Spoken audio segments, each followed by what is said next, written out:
Hello, everybody. Are we good? Are we good? Is everything working? Hello. Good morning. Good afternoon, Vietnam. Hello, everybody. Tell me if the audio's working. A little bit nervous because I have not streamed in a while, but everything should everything should be good. 28,000 shares. Hell yes. Yeah, but here's the earnings. So we're starting 30 minutes early. Hello, everybody. Hello, good afternoon. And I just banged my desk so hard. A book, just two books just came off. I have books stacked up here. Yeah. All right, here we go. Let's go to the chart here. Let's stop boring you. So basically, for anyone who doesn't know, let's go ahead and give you the rundown real quick. Hello, everybody. Thank you. All right. Oh, 400K shares here. Oh man, 400K shares. You're making me look like a baby fish in a pool of whales. Anyways, what we're going to be doing today, basically, I mean, you guys know the rundown, I'm sure, most of you. Oh, yeah, by the way, before we do anything else, let's make sure this is working. All right, here we go. I'm going to lucky shoot, baby. Yes. Tell me if you can hear the desktop audio. I definitely can. So tell me if you guys heard that real quick for like 2 seconds there. Audio, if that's working, everything's good. I think it is. Everything worked fine when I tested it, so sick, baby. Everything's perfect. All right, let's go. Weeble, let's go over here. 596, down 2.5% of the day right now. iGrow's kind of just shitting, but I mean, let's be honest. I mean, come on, we all know what's going to happen here. I mean, it doesn't matter what we're doing right now. It's going to be, the price is going to be decided most likely. I shouldn't even say most likely. It's going to be decided by based on what happens in the next 45 minutes to hour, maybe 2 hours if it's a long conference. Let's go get hyped. Yes. I mean, hey, we got to be careful here. Anything can happen. Anything can fucking happen. But this is why we're investing in the company. At least I am. And I obviously, you guys know, I think we're gonna do good things. I think this is gonna be a beat, and I think this is gonna be. And let's just right off the bat. I mean, I guess let's just go ahead and start giving our predictions. My prediction is high expenses, so we get an EPS miss, which the EPS, the estimate, the consensus is 6 cents in the hole, and I think we're probably going to match that or get a slight miss, and then revenue I think we're going to beat. So I'm thinking, I mean, we could. I wouldn't be surprised if we got closer to 6 million than 5 million in revenue for the quarter, but we'll see. We'll see, man. We'll see. We could get. I mean, I think we're definitely going to get more than 4 million, but.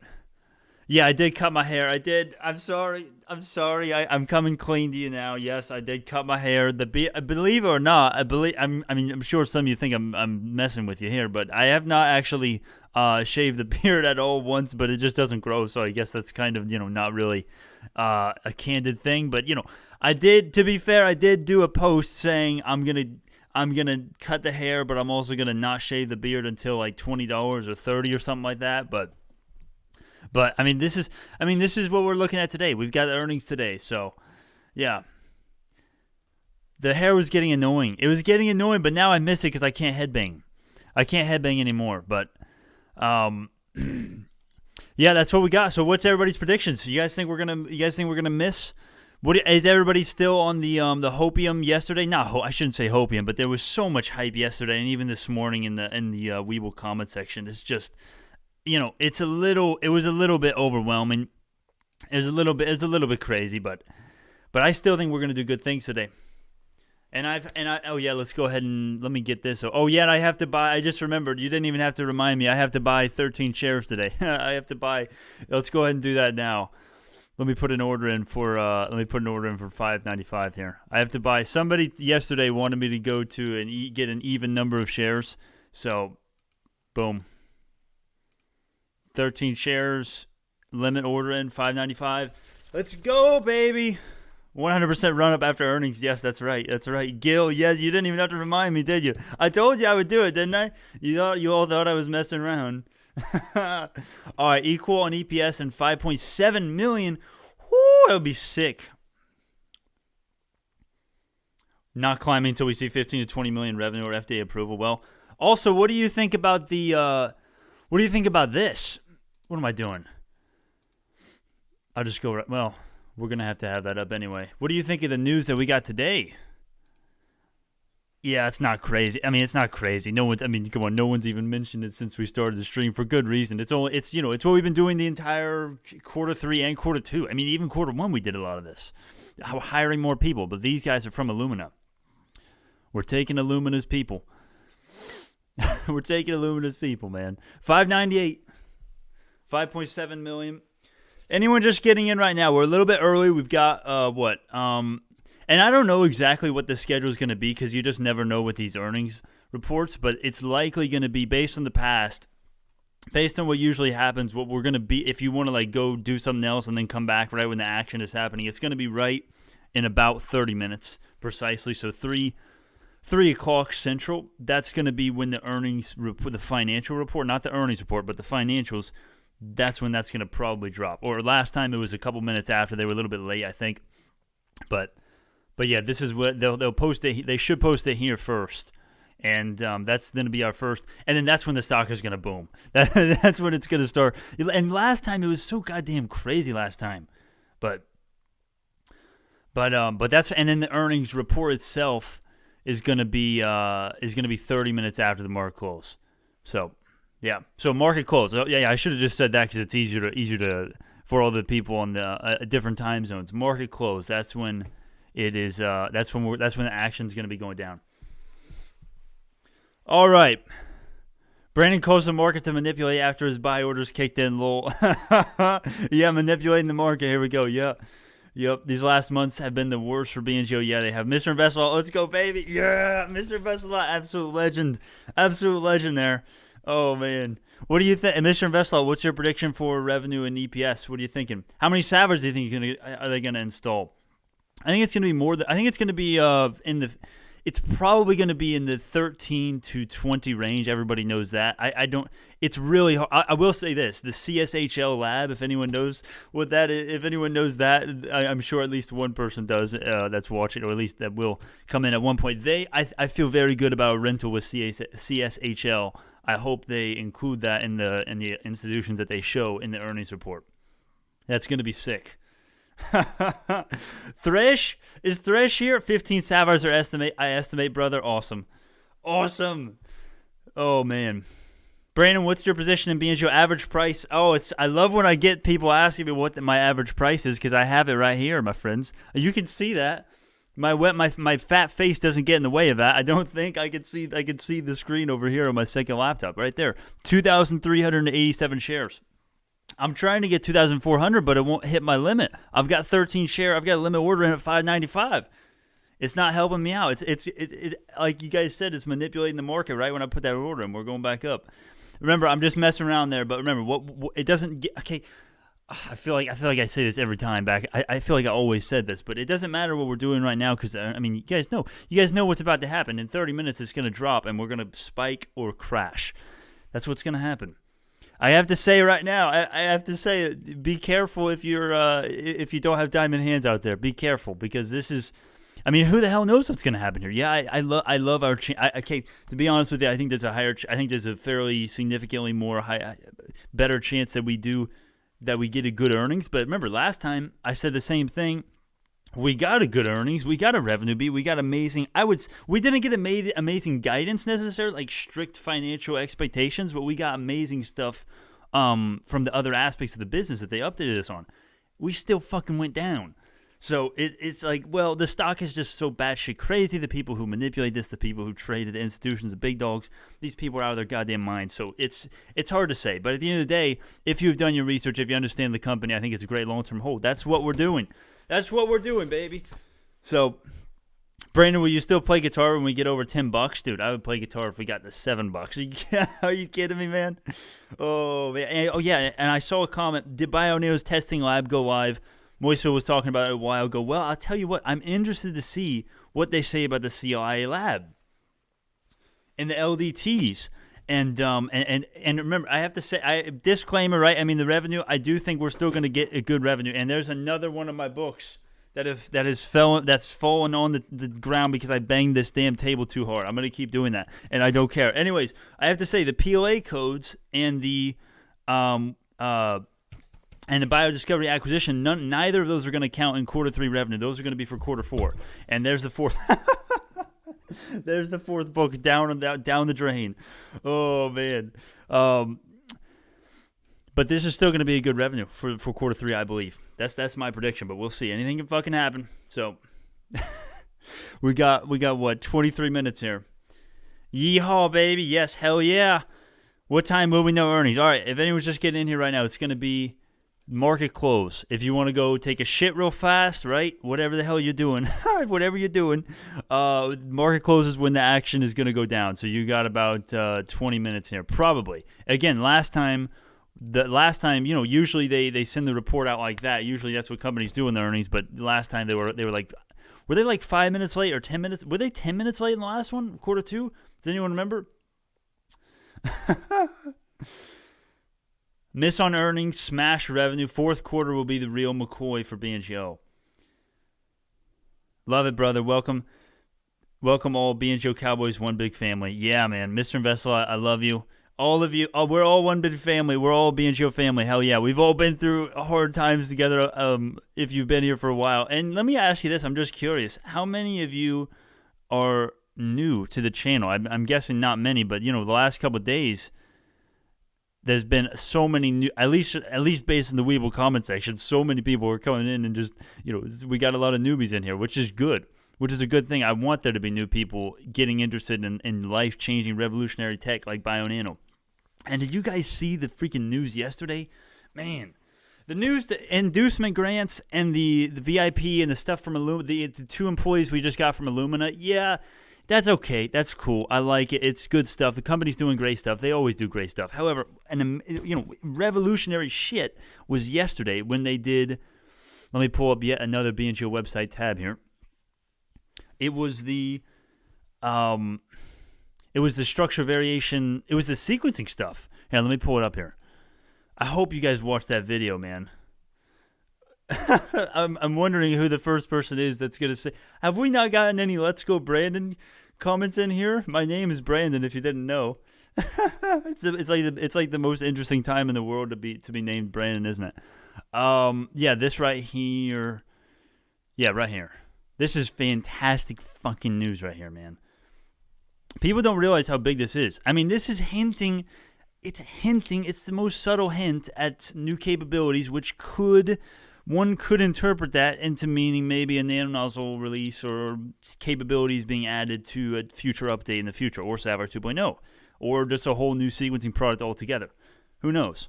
But it's evidence for that. And even if it's not evidence for any of that I just talked about, who gives a shit? Because we're still getting new variants that are literally, and I don't understand how the stock doesn't react to this, because two new classes variations, which is the main thing that Sapphire detects, if you don't know. And those are typically considered as stuff that sequencers does. If you don't know, sequencers are literally, I mean, they're not direct competition, but realistically, they are our direct competition. And we're starting to take their mark and we're doing what they do now rather than structure variations. We already do that, but, we're doing stuff that is in our field, which is greater than 500 base pairs, SVs. We're also doing new variations that are typically considered as sequence stuff. That's, if I'm understanding this correctly, that's worth a lot right there. So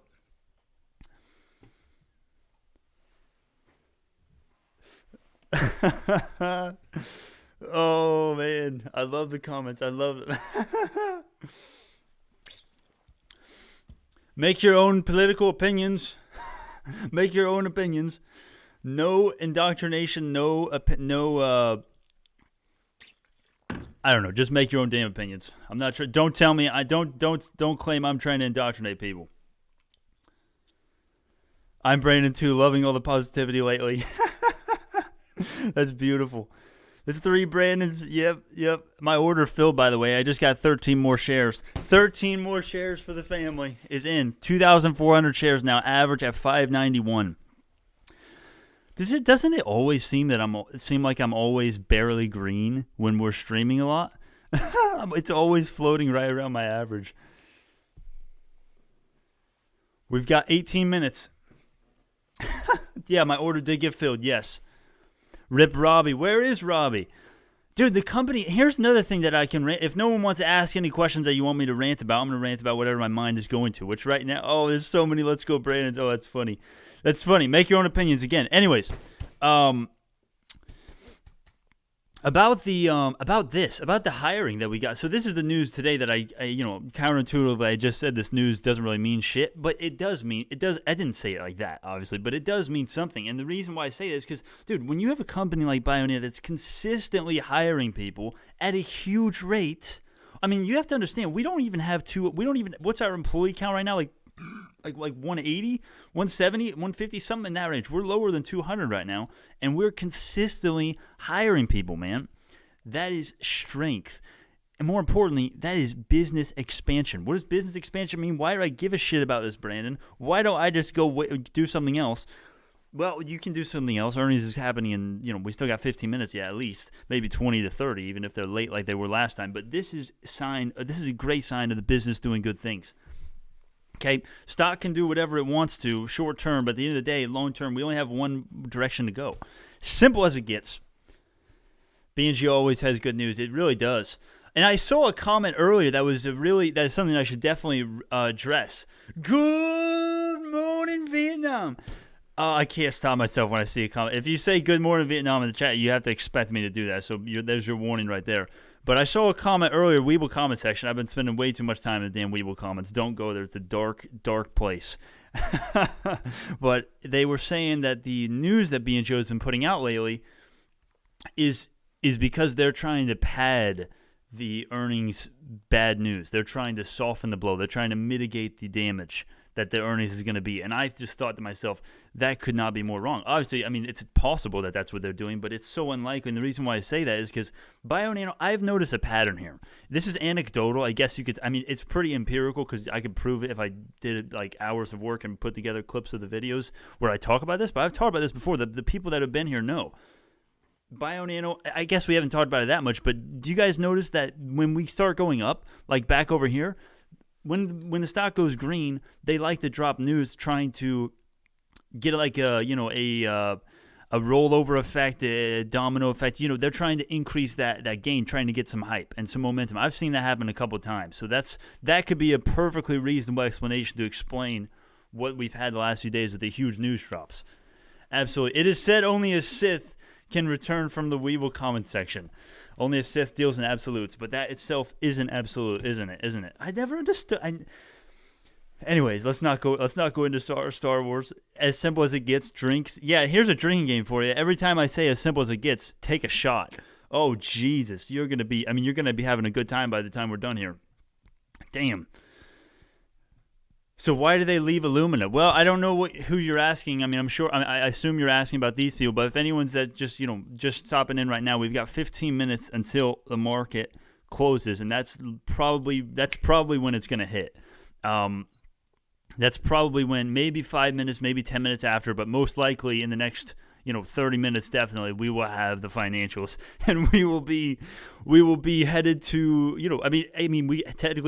theoretically we could have something that's just neutral, and the market's just like, 2% up, 2% down, not a very big move, but more likely, in my opinion, with the volume and the interest that we've had the last couple of days, with all the hype that's been going on, with all the big dogs betting on a huge move, I mean, literally, that's essentially what we've had, at least to a debatable degree, I guess, but that's what we've had.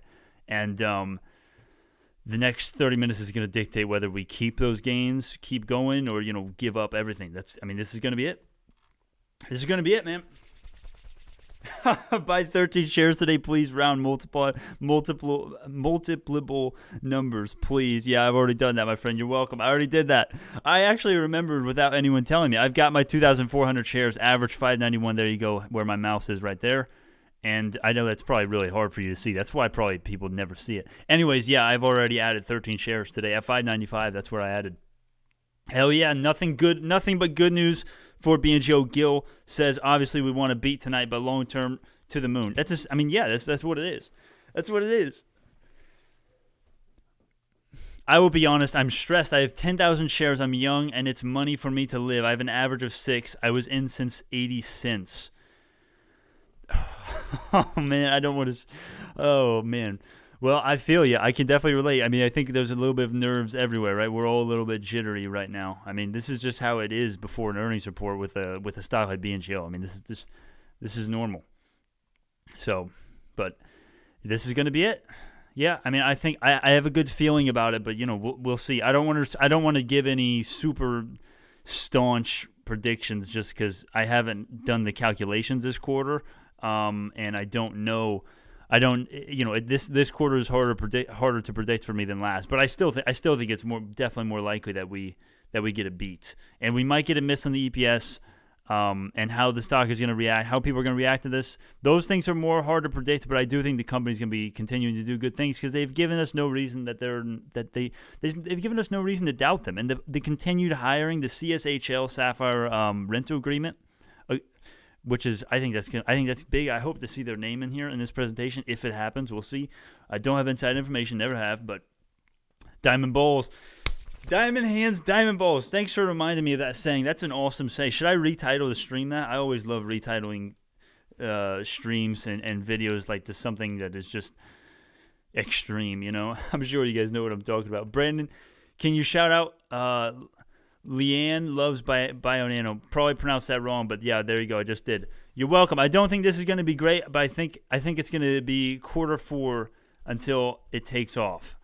Definitely, quarter 4 is going to be kick-ass. We all know it is. But 593 new low, new intraday low here before the 10 minutes before market close, roughly.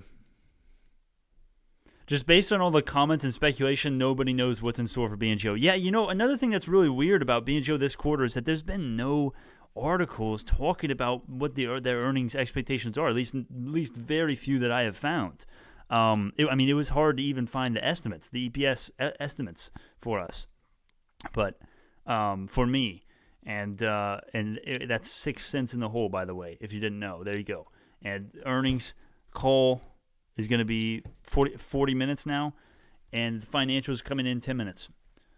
Let's have some Savard 2.0 news. Oh, that would be sick. Well, I don't expect that, to be honest, but, I mean, I want the CLIA stuff, and I want a lot of sales. I want a lot of revenue. That's what I want. Oh, my name is Brandon, if anyone's just getting in and seeing all these comments. Oh, man. There's nothing wrong or nothing good necessarily. I mean, just by the way, go to Newsweek. Feel free to look in the description for Newsweek. He's the he owns hundreds of thousands of shares. He owns almost 1 million shares in BNGO. Please go subscribe to him. Do you have a good way to check the dart pool action? There are a couple resources you can use for that. I don't use them regularly just because it's kind of an obscure thing to check regularly, but the dart pools and the manipulation certainly have an effect in BNGO's price, in my opinion. Definitely, absolutely. It's good to see everybody. It's good to see you all again.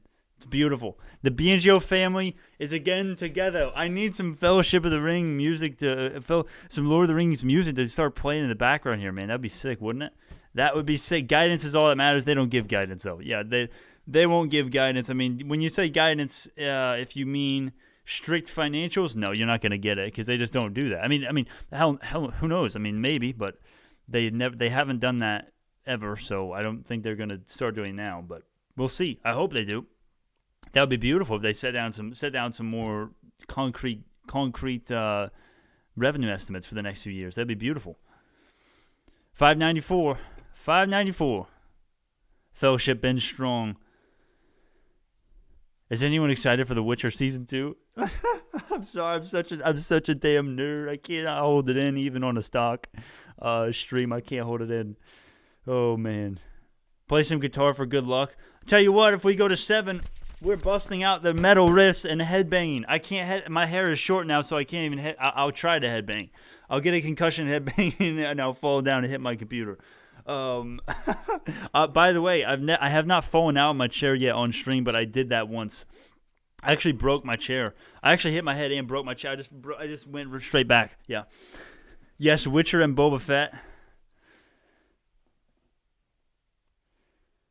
Mark In. I don't know how to pronounce his last name. Mark In is the Newsweed. He's the guy that owns the 1 million shares of BNGO, and he's meeting Cathie Wood, by the way, as well. So it's insane. Just read all the Witcher books, getting ready for season 2. Oh, that's awesome. That is awesome. The show is ass compared to the books, aren't they? The books are legendary. All right, I'm sorry. I'm done now. Sad thing is, I always watch Witcher drop in one day. Then I'm sad that it's over. Yeah, watch it drop in one day, then wait 10 years for the next one. Yeah.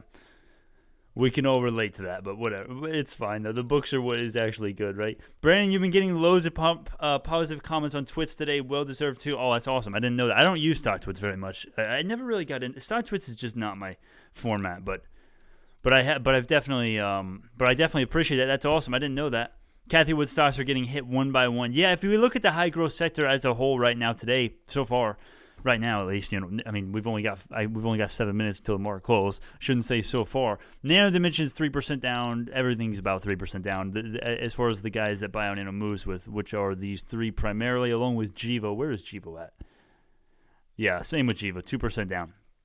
Yeah, these guys all move almost the same, and BioNano is just following suit. But I mean, again, it doesn't matter. It doesn't matter. The next 15 minutes is going to determine our fates. Oh, here we go. This is it. Say your last prayer, or get ready to ride to the moon. I mean, or get ready for not much to happen. Who knows? Who knows what's going to happen? But regardless of what happens, it's going to be pretty eventful. I think that's safe to say. Badass Mark is talking to Cathie. Yeah, I know. I thought he was joking at first, but he's serious, and he's a serious, candid man. So that's awesome. And I want to hear I want to hear him. I want him to convince Cathie that she needs to throw every single dollar into BNGO. If any of you don't know what I'm talking about, Mark Newsweed, he's actually a sponsor. He's actually the only sponsor of this channel, and he's actually he's linked in the description. He owns almost 1 million shares in BNGO, and he's talking to Cathie Wood. Apparently, okay, he texted me that. I do trust the man. He's very, he's as trustworthy as they come, and I hope he persuades Cathie Wood. Wouldn't that be sweet? Got my brown undies on today just in case. Oh man, if we went wait a second, would those undies come in use if we went to 7 or if we went to 4? Or both. It's just too much excitement. You just can't handle it. You just boom. Brandon, haven't seen you since the last earnings announcement. Hopefully we have a better feeling after this one. I tell you what, it's really weird because last earnings was kick ass, and the market said, no, Brandon, you're stupid. This sucks ass. We're going down to $4, or well, not $4, but I mean we did it to $4.90s. But when it was a great earnings report. So it's just a chance to get more shares, though. At the end of the day, long term, you all know where we're going. I mean, come on, we all know where we're going. I don't think there's anyone that's actually researched the company thoroughly and actually thinks this isn't going to do good things long term. I don't think there is. It's because it's foolish.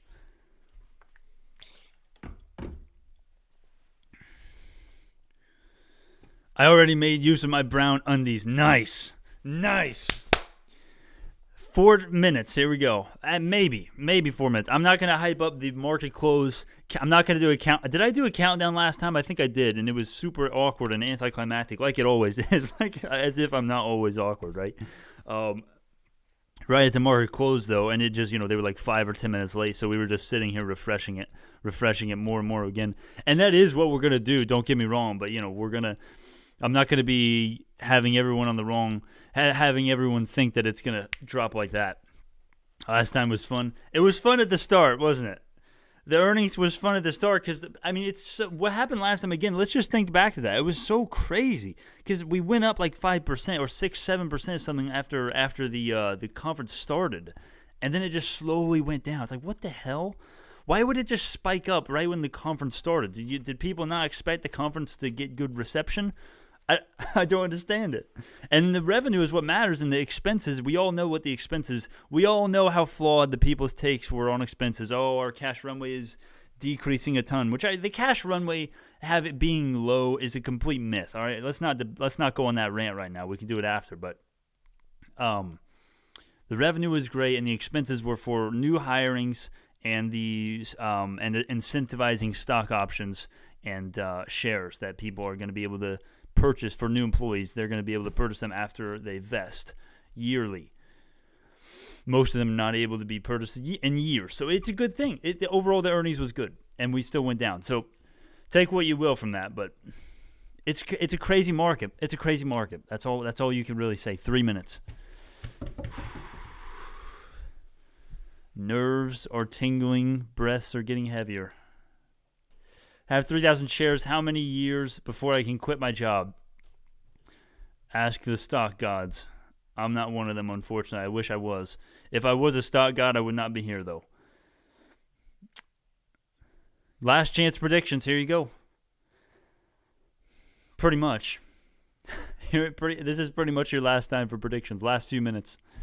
The final countdown of is this the walk to the noose, or is this the walk to glory?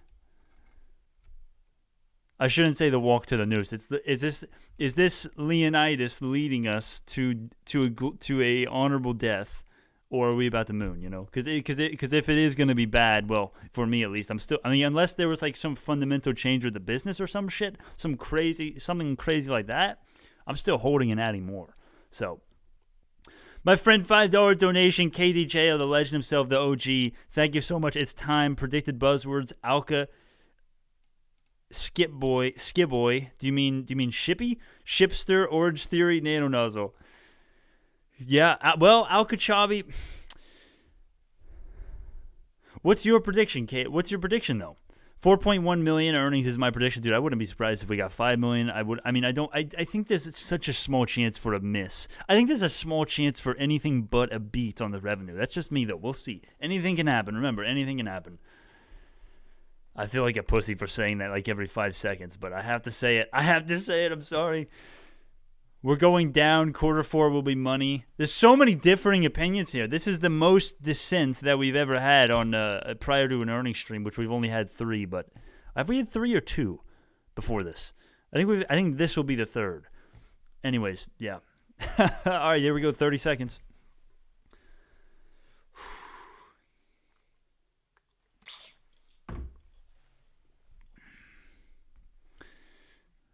I predict a revenue beat, nothing specific. By the way, it's Ski Boy. Okay, Ski Boy. Alka's hot. I think beat earnings. Okay, let me go over here because I'm about to miss it. All right, here we go. We're going to start jamming the refresh button until they post it. Why is it dropping low? I don't know. It doesn't really matter, though, because we're getting earnings in probably the next 10 minutes. All right, here the refreshing game begins. Here we go. If someone gets an email to them or someone else sees it, like if some source gets it faster than us somehow than their own website, email it to me immediately, which is the email is in the description, or do Discord. But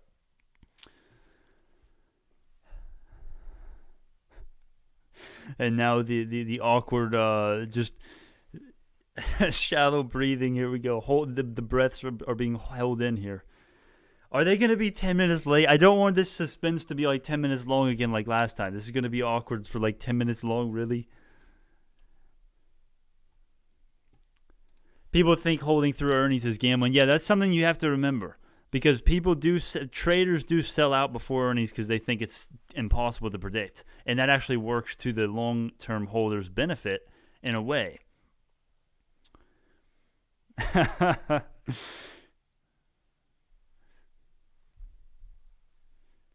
F5 is the same as this button, I'm pretty sure, my friends. We waited 3 months for this. We'll easily wait 10 minutes for this. Yeah, that's probably fair. What if they just went ahead and ghosted us and just waited until the webcast? That would be pretty awkward.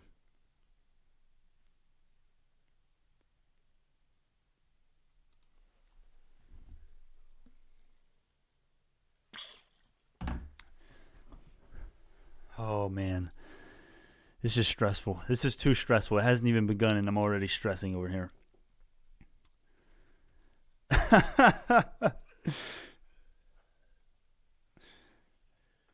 I don't know how to pronounce his name, but that other YouTuber, my friend, I love that guy. The F abbreviation. Yeah, the guy's name that starts with an F. That guy's estimate is 56 billion Q3 earnings. That's pretty funny, but hey, that's what. Hey, man, 1 billion in revenue yearly, 10 years, 20 years down the line. That's not so off, in my opinion. 2 pairs of brown undies now. This suspense needs to end. Okay, I'm just gonna try to relax. I'm just gonna try to take deep breaths. Shadow breathing, heart pounding. Yes, honestly. Let's go, Brandon. My name is Brandon, by the way, everybody. My name is Brandon. Their server crashes followed by live chat screams. Or better yet, how about my Wi-Fi screwing up? You guys thought about that? My Wi-Fi hasn't even screwed up once yet in the stream that I know of. My sack is sweating. Oh, man. My forehead's about to break out with sweating here. My portfolio is about to go down 500K or go up 1 mil. I wish I had that many shares. Knock on wood. Oh, man. If I remember correctly, last time they didn't keep us waiting more than 10 minutes. Am I right about that? It definitely was less than 30 because 30 minutes because the webcast starts in 27. Oh my God. If we can just hold even or drop 10%, we'll be well positioned for the fight going on. 10% would be pretty much down to $5 flat. Let's check the stock. Oh, okay. I thought for a second. I just thought, okay, that was nothing. I'm sorry. False alarm. I thought they posted it there because we just shot up there for a second, only a little bit, but a little bit jumpy maybe. Anything can happen. This is your last warning, everybody. I don't know what the hell is gonna happen here, but it's gonna be something. I don't know what it's gonna. No one knows what it's gonna be. So buckle up. Yeah, that's Chris. Chris says it. Buckle up. Get your diamond hands ready. Get your diamond hands, diamond balls ready.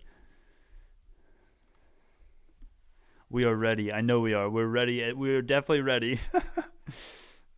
I invested in my kids' college fund. They are all working in Walmart.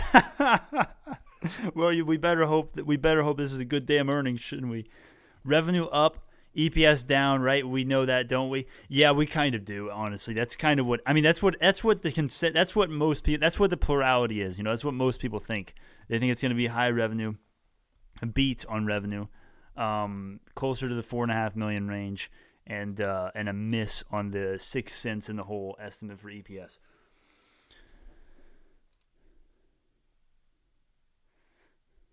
I don't give a fuck about what the numbers are today, holding for years. Yeah, I think that's most of the OGs are in that same boat, but I mean, still, we are still, at least I am, we're still on the edge of our seat right now. I might not look like it. I mean, I don't know if I look like it, but I definitely am. I'm trying to remain calm here. I'm trying to.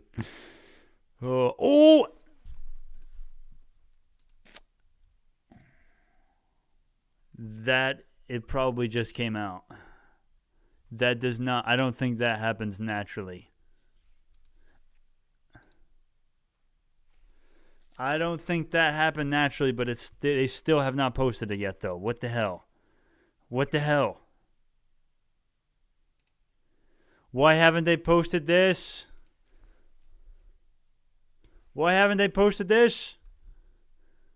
Somebody send this on the Discord.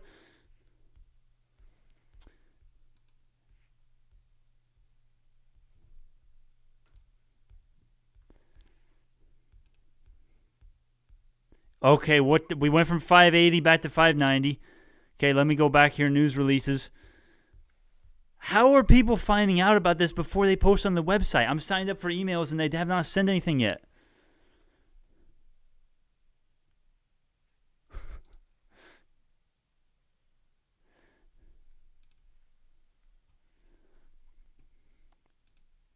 Somebody send in the Discord.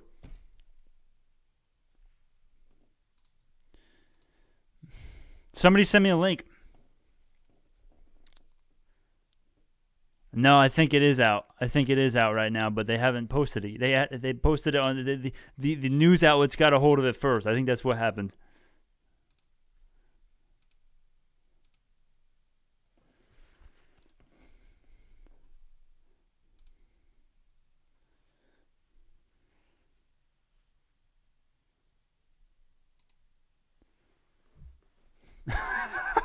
have diarrhea.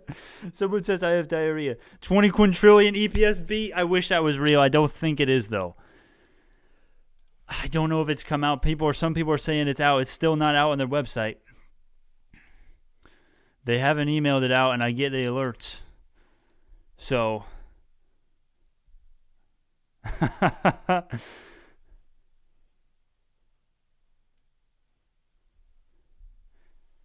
4.7 million revenue? No way. No way. We are going up if that's the case. Unless the expenses are just absolute ass.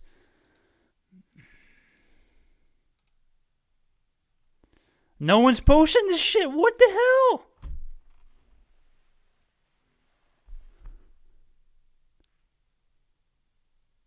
Maybe their Twitter is going to post it before their website? No. Stock Twits? Do I even have Stock Twits? I never use Stock Twits. We got to figure out a damn better method to get the actual revenue here, to get the financials.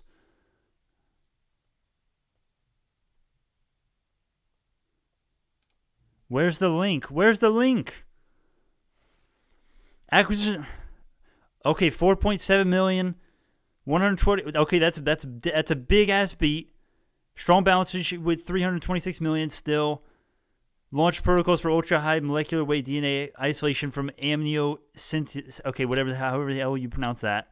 For prenatal applications. Record number of Sapphire shipments and installations for any quarter of the day. I wish they said how many there was there. 4.7 million is good though. 4.7 is very good.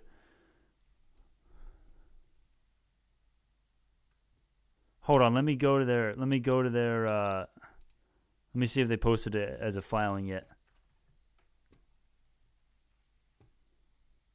No, they haven't posted. How did people get this information before they post it on their website? I don't understand.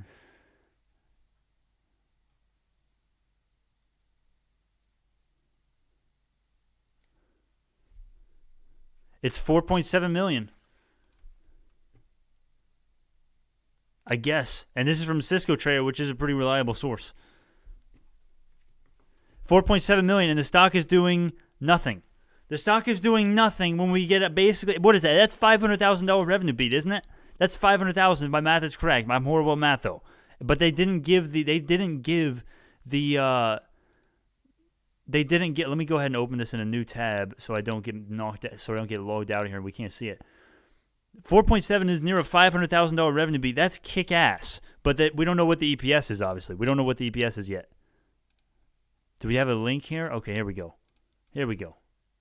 Finally. Here we go. All right.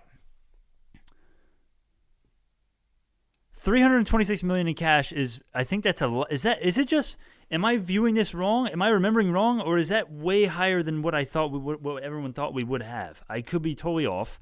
All right, we had the strongest quarter. Let me go to the good stuff. Here we go. Okay. Oh, okay. Hold on a second. We shipped a total of 24 Sapphire systems in quarter 3, but it only increased by 20. Does that mean 3 people stopped using the Sapphire? Okay, that's amazing.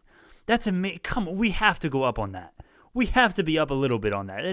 We got 24 Sapphires shipped during quarter 3. Come on, that's kick-ass. Again, the market. This is why I was worried about saying what I thought was going to happen, because even if we did do great, which is what we did, again, the market's like, nah, it's not enough. No, you beat estimates, but you're still not profitable, so it doesn't matter at all. Like, really, it doesn't matter at all? The revenue is the biggest thing for a business. The revenue is the business at the end of the day. All right, let's keep going here. The most full cells sold at any quarter. Okay, again, I don't want to do a ranting brag during the earnings. Okay, right here, and also don't spam the chat if we're gonna rant for 20 minutes and miss the webcast. It's in 19 minutes now. But this is the beauty of the business model. We keep getting higher consumable revenue each damn quarter. Again, we have it. There's your proof right there. All right, commercial release of solutions for isolation of ultra-high molecular weight DNA. Prenatal applications, that's big. I hope those 5 large clinical studies are going good. That's what that sounds like. That's what that sounds like it'll help with. Several notable cytogenetics. Okay. CSHL at all, maybe?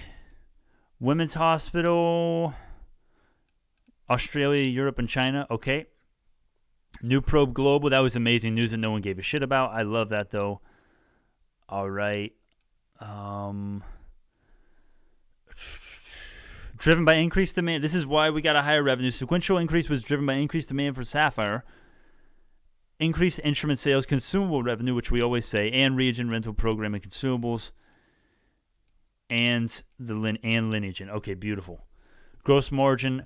Oh no. Okay, that hurts. Yeah, that's probably a reason why we're not doing too well. Well, we're up 1%, but we're not up like 10%. This probably has something to do with it. Gross margins were down a fair amount from last quarter and the year over year last year. So that's higher increase in laboratory and warranty related expense that are expected to be non-recurring. That's a little bit okay. I wish they said that are going to be non-recurring instead of expected, but that does do a little bit to soften the blow. But still, okay. Third quarter operating expenses was $21 million compared to $17 million the last quarter. Okay, that's not awful. That's not awful. The expenses are not awful.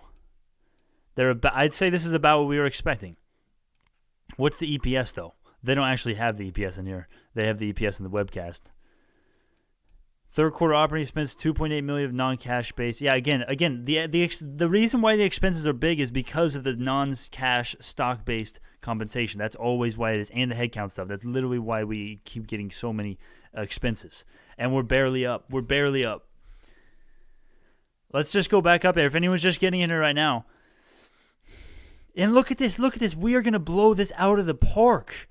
I've so many people say the biggest thing that I'm seeing right now is how many sapphires we sold and the revenue, but mostly how many sapphires we sold this quarter or shipped, technically. 24?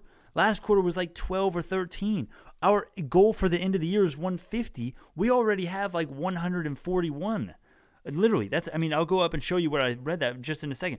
150 is going to be blown out of the water, and I'd say that that's a guarantee, unless BioNeer just dies, unless the headquarters just gets blown up. We're going to get over 150 easily, all right? And that's because quarter four we got the PLA codes, we got biodiscovery working for us now, and we got the new structure variations because of that new update version thing that we got 2 days ago.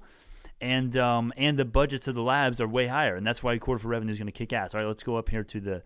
Yeah, look at this. We got 141 installed right now. Enough said. And we're barely going up. Like I half of myself expected this, I guess, but it's still annoying. It's still annoying. Did the webcast start? What's going on here? Okay, it just started by itself. That's nice. We've got 15 minutes yet. Right? I just had to make sure real quick Eric wasn't talking. Okay. So, all right. No, the webcast didn't start yet, though. So many tabs. Hold on, let me get rid of some of these. The music started. Let me know when it actually does start, if they start before. It should start in 15 minutes. But yeah, again, every single time. It's good revenue. It's great stuff that we got, but it's just not enough. It's just I think it's great. Come on. We got 21 sapphires, 24. Everyone was that's higher than I expected. Oh man, I thought your music taste has changed. That's funny. But dude, this is beautiful. 24 sapphire.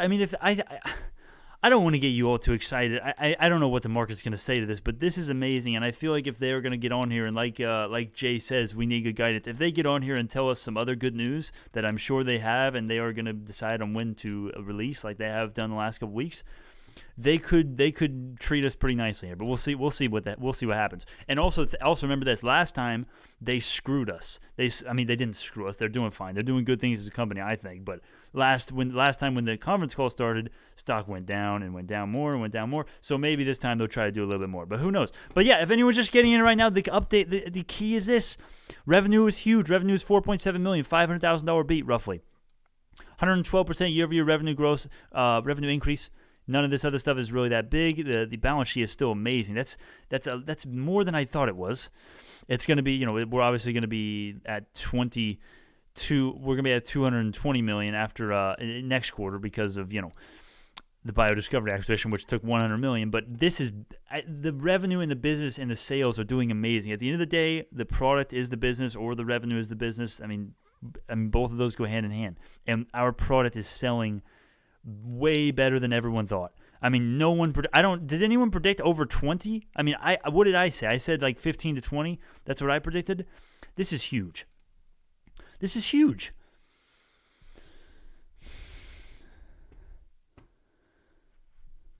Am I missing something here? I mean, we are going to blow the estimate of 150 sapphires, the goal of end of the year. We're going to blow that out of the fucking park.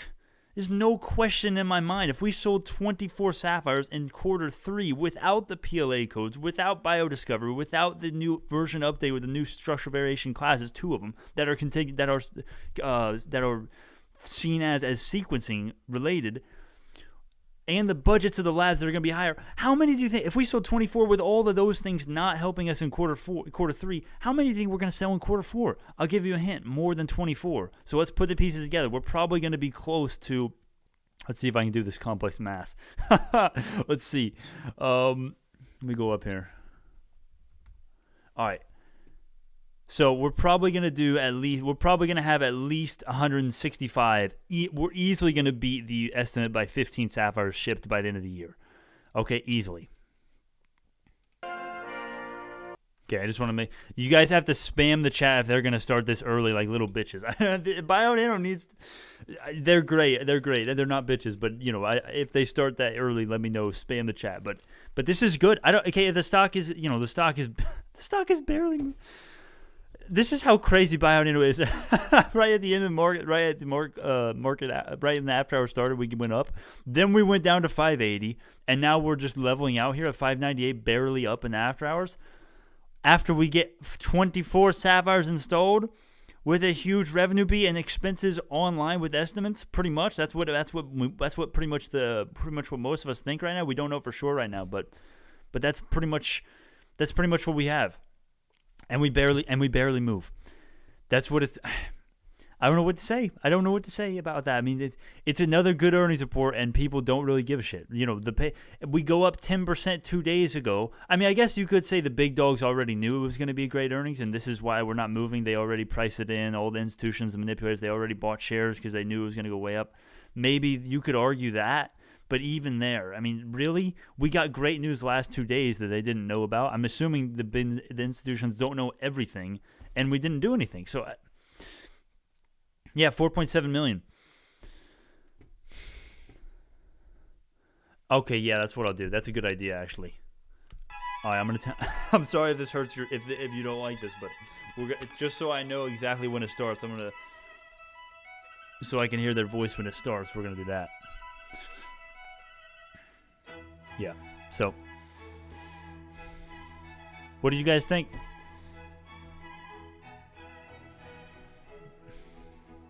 This is, I want to say rip the shorts, we're going to the moon, but people just, I don't know what people, are they looking at a different earnings report than I am? 24 Sapphire systems sold, no one expected that. No one did. This is a long-term play, and as long as we are on track, and we are good. 10x revenue growth in 5 years is the hope, and we are on track at this moment. Yes, yeah. Oh, yeah. We're more than on track. We're on. I'll show you what we're on track for.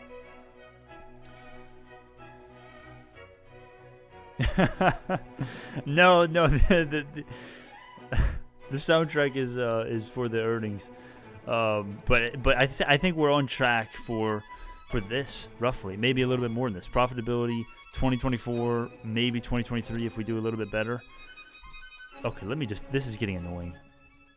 Turn that way down. There we go. I can barely hear it now, but that's good. I want to barely hear it. They shipped 24 in quarter 3. Any chance the sales were counted in 22?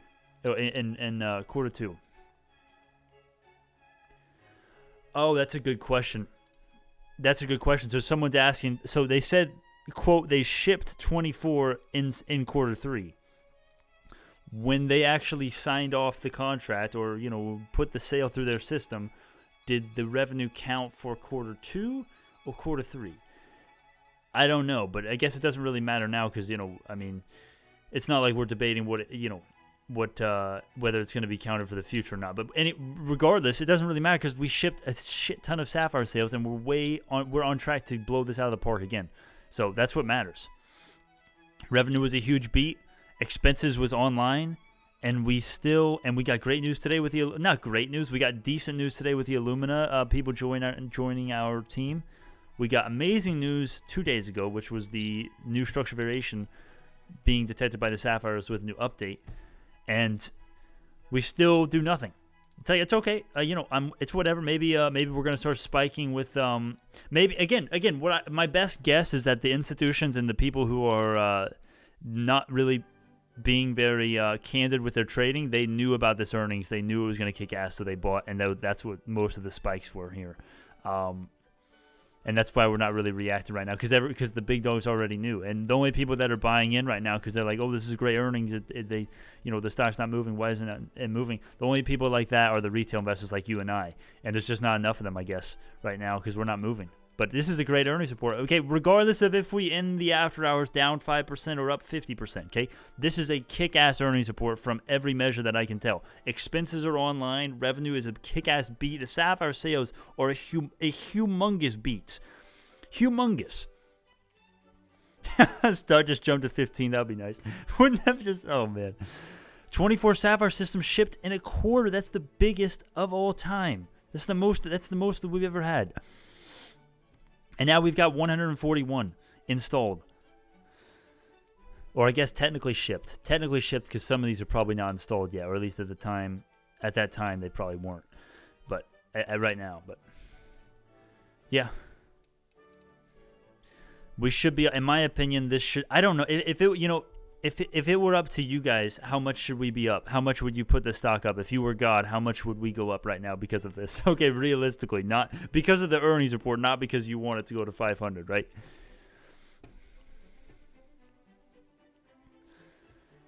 $17%, 5%, 40%. That would be sick. $9.50. That would be nice. 20 cents. Get out of here, Bear. We don't like your kind here. No, I'm kidding. Is it possible that they will say something different than we already know from the publicated news? Not really. No, because they publish this themselves, so they're probably not going to contradict themselves. 20%. Yeah, I'm getting a lot of 20%. Yeah. I'd say 10. I'd say at least 5%. At least. Come on. I get it. People see the revenue and they're like, well, crap, this is almost a $2 billion. This is a $1.5 billion market cap. Company's barely making anything. They're not profitable. Okay, that's kind of a deterrent. Sure, I can understand that, but still, it's a huge beat by every metric you can measure, essentially, except the expenses, which is matched, essentially. So it's still 5-10% up, in my opinion. But, again, it's probably what we have is... I mean, do you guys think that's right? I'm thinking institutions bought it before. That's why we're not moving. Maybe people are just waiting for the earnings call. I don't know. Maybe we'll see right when Eric gets on, starts talking. Boom. I doubt that, but... last time it was the opposite, right? When Eric started talking, we started going down, but who knows? This is kick-ass, though. If anyone's just getting in right now, we got 4.7 million. Let's read some of these other quotes, though, while we can. We had the second strongest quarter in BIOL's history with a record number of Sapphire shipments. Yes, we know that. Notable sites adopted it. We acquired Biodiscovery. Okay, yes. Nothing interesting here. We are transitioning biogenomics from being the structure variation company into a data solutions provider. We believe this will enable access to an expanded market opportunity by leveraging the next generation sequencing market through software. That gets me excited. Not only, and although they say they're going from the structure variation company to a data solutions provider, they're still the structure variation company that has the best grade in the 500 base pair detection in the world. So don't get it twisted. They're also going to be taking the sequencing market as well, though, now. And as you can see with the news 2 days ago, I don't know why they don't talk more about that. Am I missing something on that? Jason Smith, tell me. Jason Smith, one of my scientists, tell me. Oh, wow, we're at 603 now. Yeah, we can end. Remember, I'm serious. We can go down all the way. New after hours high, by the way, 604 up almost 2%. We could easily end the after hours down at 580 or 550 or get delisted. Okay? Anything is possible. All right, that's not realistic. Okay, let's be honest, but anything can happen. But this is a good earnings report. Regardless of how the market reacts, this is another. This is not a good let's get the terminology straight. Last earnings, quarter 2, that was good. That wasn't great. That was good. This that we have today is kick-ass. There's no other way to say it. The 24 Sapphires installed, it's a record number. That's way, I mean, the goal that they set, and they acted like this was a really ambitious goal. Do you guys remember last quarter? In quarter 1, when they were talking about 150 is our goal. And they say it right here, it's a milestone. We are going to blow that milestone. That's not even a milestone. That's like the bare case. Our realistic goal was like 170, 180 by the end of the year. Simple as it gets. 606.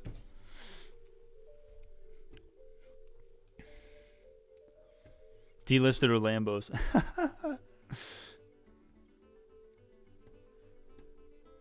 This is a good earnings report. I don't care what we do in the after hours. I mean, unless they just drop an offering on us in the earnings call, that would be ass. And I think there's barely any percentage of a chance that they would ever do that without crazy circumstances coming in.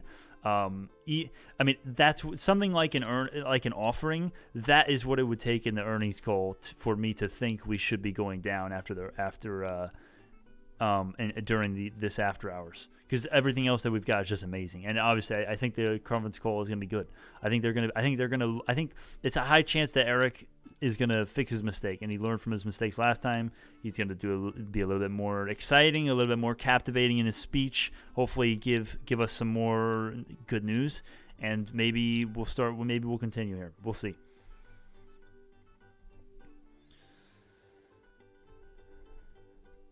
What do you guys think? The earning. Oh yeah, and if you think I'm fixating on the Sapphires installed, look at the revenue. Revenue is a $500,000 beat. Huge. All right, maybe not huge. I mean, I guess that's in between big and huge, I guess. But I don't know. It's pretty significant, don't you think? $500,000 for a company making $5 million in a quarter, right? Why we go down? Good numbers. We go up. No. Yeah, I think we should. Again, I'm with you. We should be going. If I could control this, and if I had the base, if this was a rational stock, we would be up 5 to 10% right now. Yes. The only explanations are really and look at Microvision and Nano Dimension. They're going up as well after hours. Like, what the hell? They didn't just get a kick-ass earnings beat, did they? The only explanation rationally is people already priced this in because they found out about the news earlier, but the retail didn't, so it's like that's not a really good explanation. So tomorrow will be normal, but Monday will be amazing. I don't know. But with PLA codes in effect starting this quarter, revenue should accelerate. Yeah, I know. That's what I'm so excited about. The PLA codes and biodiscovery. And biodiscovery is profitable. That's going to do loads to help our EPS in every single quarter from here on out. Well, I guess from quarter 4 and on out, I should say. Quarter four is when it really starts. Yeah. Oh. Did you guys hear that? Welcome to the BioNanogenomics third quarter 2021 earnings conference call. Today's conference is being recorded. At this time, I'd like to turn the conference over to Amy Conrad from Investor Relations. Please go ahead. Thank you, Michelle. And good afternoon, everyone. Welcome to the BioNanogenomics third quarter 2021 financial results conference call. Leading the call today is Dr. Eric Holmlin, CEO of BioNano.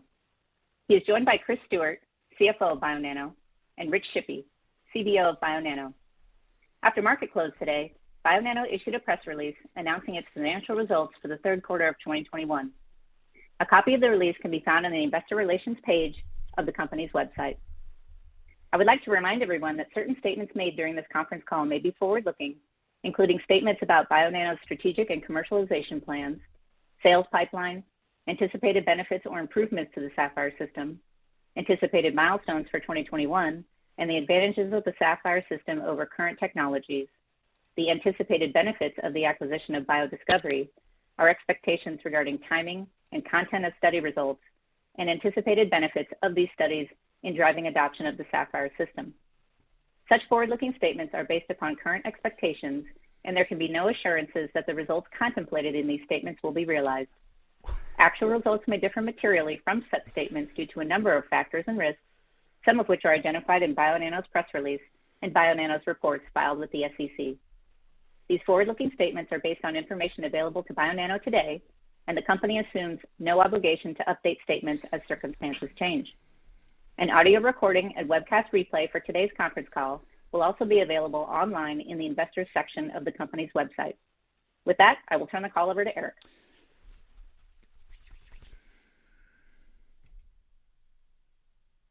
Thank you, Amy, and good afternoon, everyone. We're happy to be here with you today to recap what turned out to be a very busy and productive third quarter. We believe the momentum that is being driven here is tremendous as we head into this last quarter of 2021. To start off today's call, I want to have Rich Shippey review with you our recent acquisition of BioDiscovery. This was an important strategic transaction that allows us to accelerate the integration of optical genome mapping, or OGM, and next generation sequencing data with our optical genome mapping workflow. The addition of BioDiscovery is expected to advance our capabilities as a genomics data solutions provider by adding what is really a best-in-class analysis, interpretation, and visualization platform for reporting genomics data.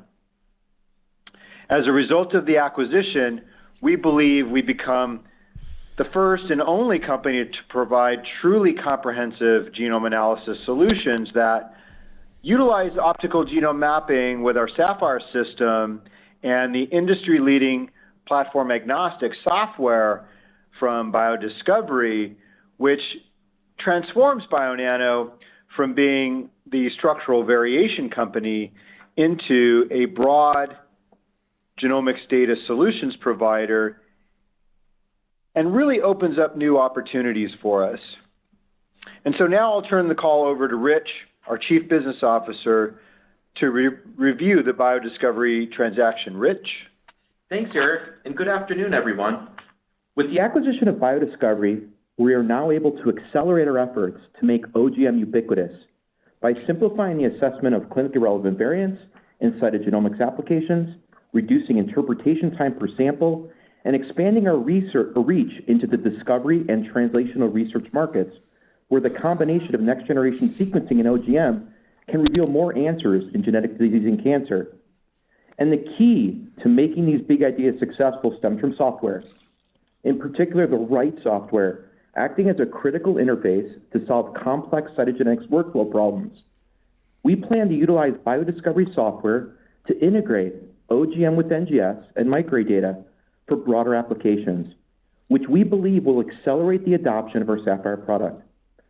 We expect the true beneficiaries to be the researchers and clinicians who should see improvements in their ability to get the answers they need in a seamless and reliable manner. In terms of the integration of the BioDiscovery business into Bionano, we are making great progress and officially closed the transaction.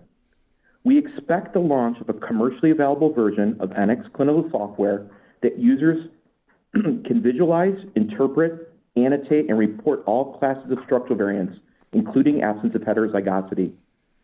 The initial integration with our Saphyr platform is planned to launch in 2022. The full integration will be designed to support the evaluation of additional data types and potentially incorporate gene expression and methylation data, which we're really excited about. Now I'll turn the call back over to Eric to review the Q3 numbers. Eric? Nice. Thanks, Rich. In the third quarter of 2021, we've continued to perform very well, and in fact, we recorded the best overall quarter ever in the history of the company, and so we're obviously very excited about that, and we think it's due to not only the amazing capabilities that we have with optical genome mapping and the amazing product, but the incredible effort that all of our teams have put into pushing us forward. So total revenue for the quarter was $4.7 million, which is up 112% versus the same period in 2020. We had great performance in many areas of execution, including seeing customers develop laboratory-developed tests, based on optical genome mapping and obtaining accreditation for Saphyr-based laboratory-developed tests, as well as expanding our menu to include protocols for isolation of ultra-high molecular weight DNA from prenatal samples such as amniocytes and CVS. And this allows us to apply optical genome mapping and our users to various applications in prenatal analysis. Now, we've continued to build out the commercial team, and I want to welcome these folks to Bionano, and we're very excited to have them on board because what we're doing is preparing to scale commercially. And I want to welcome on board Amanda Letman, who is the Vice President of Global Customer Experience, Amanda Hernandez, who is the Vice President of Global Sales Training and Development, Justin Layton, who is VP and General Manager of the Lineagen business, Bob Herzenberg, who is our North American Sales Director, and then announced just today, Stephanie Hoyle, who is our Vice President of Global Corporate Marketing, and Alex Helm, who is our Vice President of Strategic Product Marketing. And now these people come to us from amazing companies across multiple industries, and I think them choosing to join Bionano and the path that we are on reflects not only the progress that we've made, but the incredible opportunity that we have out in front of us. And we believe they will drive additional growth for our business as we expand across many geographic locations. And certainly, not last but not least, we want to welcome Sohail Shams, who is the new Chief Informatics Officer and previously was the Chief Executive Officer of BioDiscovery. And so we're really rounding out key people across the commercial and development areas of the organization, and that's going to be key to growth going forward. I want to talk a little bit about the Saphyr installed base and utilization. We had a record quarter for Saphyr system installations and shipments.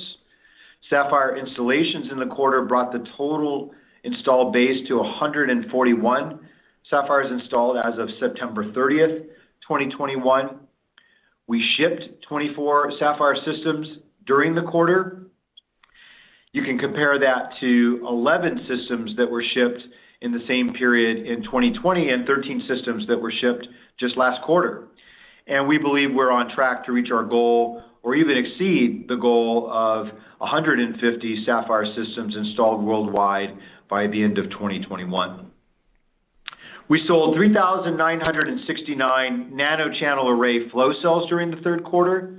This is the highest number of flow cells that we've sold in any quarter ever.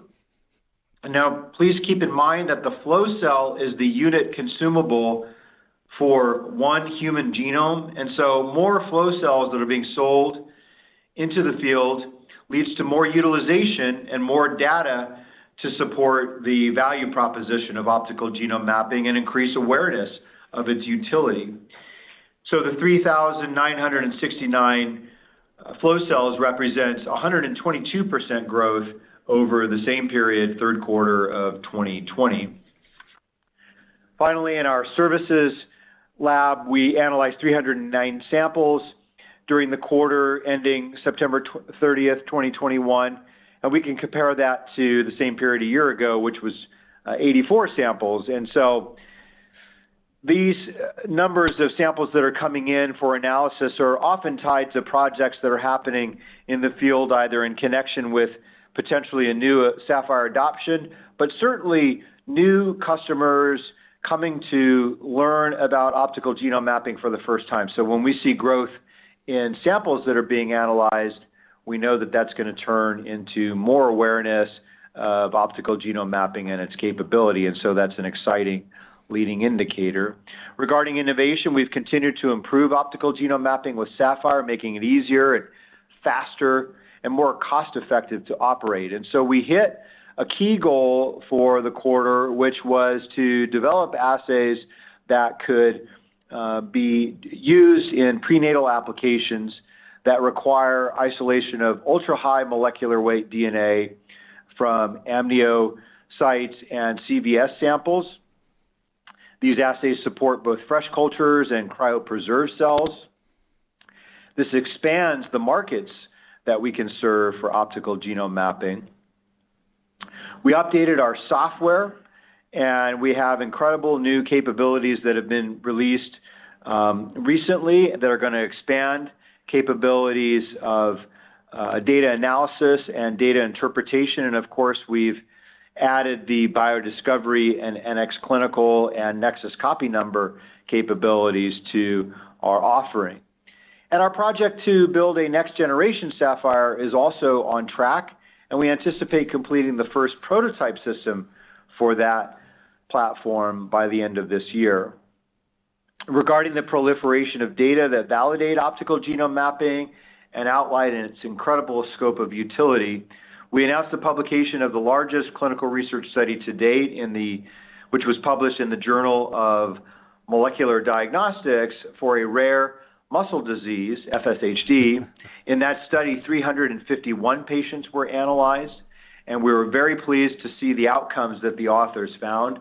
They demonstrated that optical genome mapping provided data more quickly, accurately, and more reproducibly than the current gold standard method of Southern blot. And so these findings really support the rationale for adopting optical genome mapping as an alternative to traditional methods, and also underscore the economic value of the more efficient workflow. And we believe that that's going to support labs in the future that adopt it and seek reimbursement from third-party payers. And we would also note that the applications of FSHD analysis have high interest from biotech and pharma, where drugs for rare diseases are being developed, and those protocols often require analysis for FSHD. So this is an important publication, an important advancement. We announced that NuProbe Global, which is a molecular diagnostics leader, adopted Sapphire to be integrated into their quantitative amplicon sequencing and blocker displacement amplification technologies for R&D efforts and an effort to improve reproductive health and liquid biopsy. So this is an important adoption for us, and we expect that to drive new applications and utilization. We had the largest presence to date at the annual Cancer Genomics Consortium meeting, which was held in August of this year. It featured 10 presentations by Sapphire customers and Bionano, highlighting the benefits of optical genome mapping for clinical research applications in a variety of areas, importantly including solid tumor analysis, hematologic malignancies, products of conception, pre- and postnatal constitutional genetics, and others. The attendance at the event was significant, with over 400 participants globally. And in another meeting, our customers presented 11 posters and talks at the European Society of Human Genetics, or ESHG, meeting, which was held in late August. Now, turning to publications, there have been 132 optical genome mapping publications year to date, which includes 30 in Q3. In addition to the samples that our lab has processed in the quarter, those projects put data in the hands of customers that we believe will lead to publications going forward. And I would also emphasize that our Lineagen business had a good quarter for samples received across our suite of assays for pediatric neurodevelopmental disorders. And so revenues for those diagnostic services are included with all service and other revenue in our financial statements.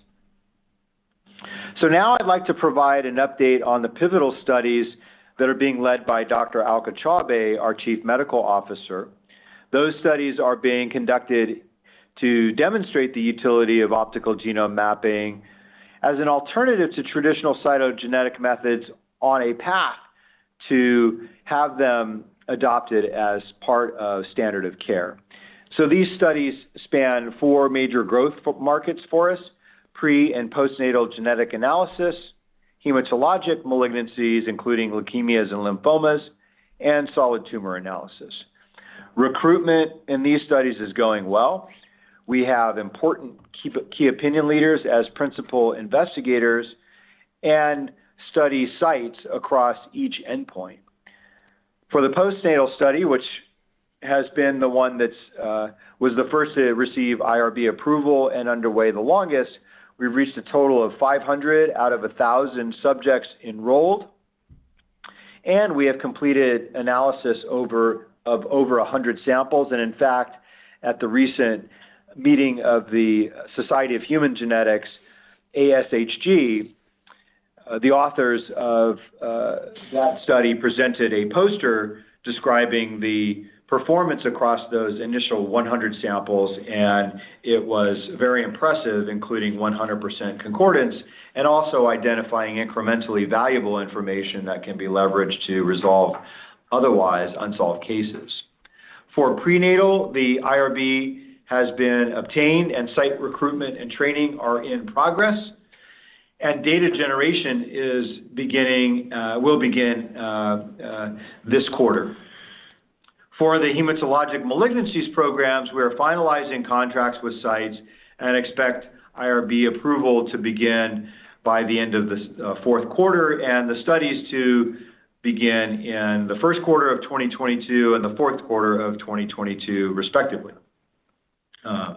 Over the next several years, we believe data to be generated as part of these studies will serve as a basis to support changes in guidelines set by medical societies that will ultimately recommend uses of optical genome mapping as part of the standard of care.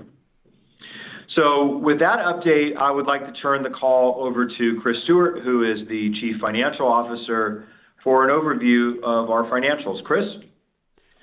Thanks, Eric. As Eric mentioned earlier, our revenue for the third quarter of 2021 was $4.7 million, up 21% from $3.9 million in the second quarter and up 112% from $2.2 million in the same period of 2020. The sequential increase was driven by increased demand for Saphyr optical genome mapping solutions, including increased instrument sales and greater demand for our reagent rental program and consumables. Our consumable revenue hit an all-time high of $1.8 million this quarter. The year-over-year increase was driven by both higher product sales and by the addition of revenue from the Lineagen acquisition. Gross margins for the third quarter of 2021 was 24.8%, compared with 37.3% in the prior quarter and 33.4% in the third quarter of 2020. This decrease was primarily due to an increase in some lab-related costs at Lineagen and an increase in OGM warranty-related expense. The majority of these incremental expenses are expected to be non-recurring. Our average selling prices for the Saphyr system and consumables has remained fairly consistent over the course of this year, and our product gross margins were the highest they've been in 5 quarters. Third quarter operating expense was $21.8 million compared to $17.9 million in the second quarter and $11 million in the third quarter of 2020.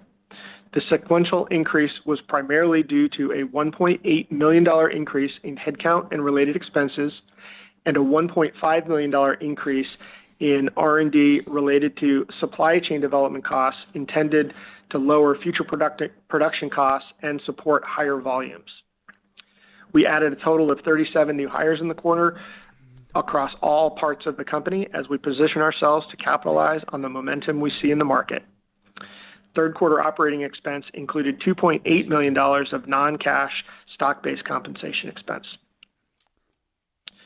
At September 30th, the company had cash equivalents, and short-term investments of $326.1 million, compared with cash and cash equivalents of $38.4 million in December of 2020.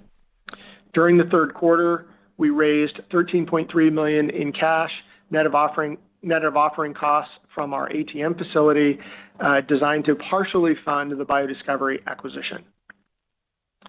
Like many companies, we have faced some challenges with our supply chain. However, our operations team has responded early and proactively, and we do not expect any meaningful impact to revenue this year as a result of these supply chain challenges. Since quarter end, we successfully completed the acquisition of BioDiscovery. We're really excited about this deal and integrating the company, its employees, and technology into Bionano. We're also really pleased with the terms of the deal.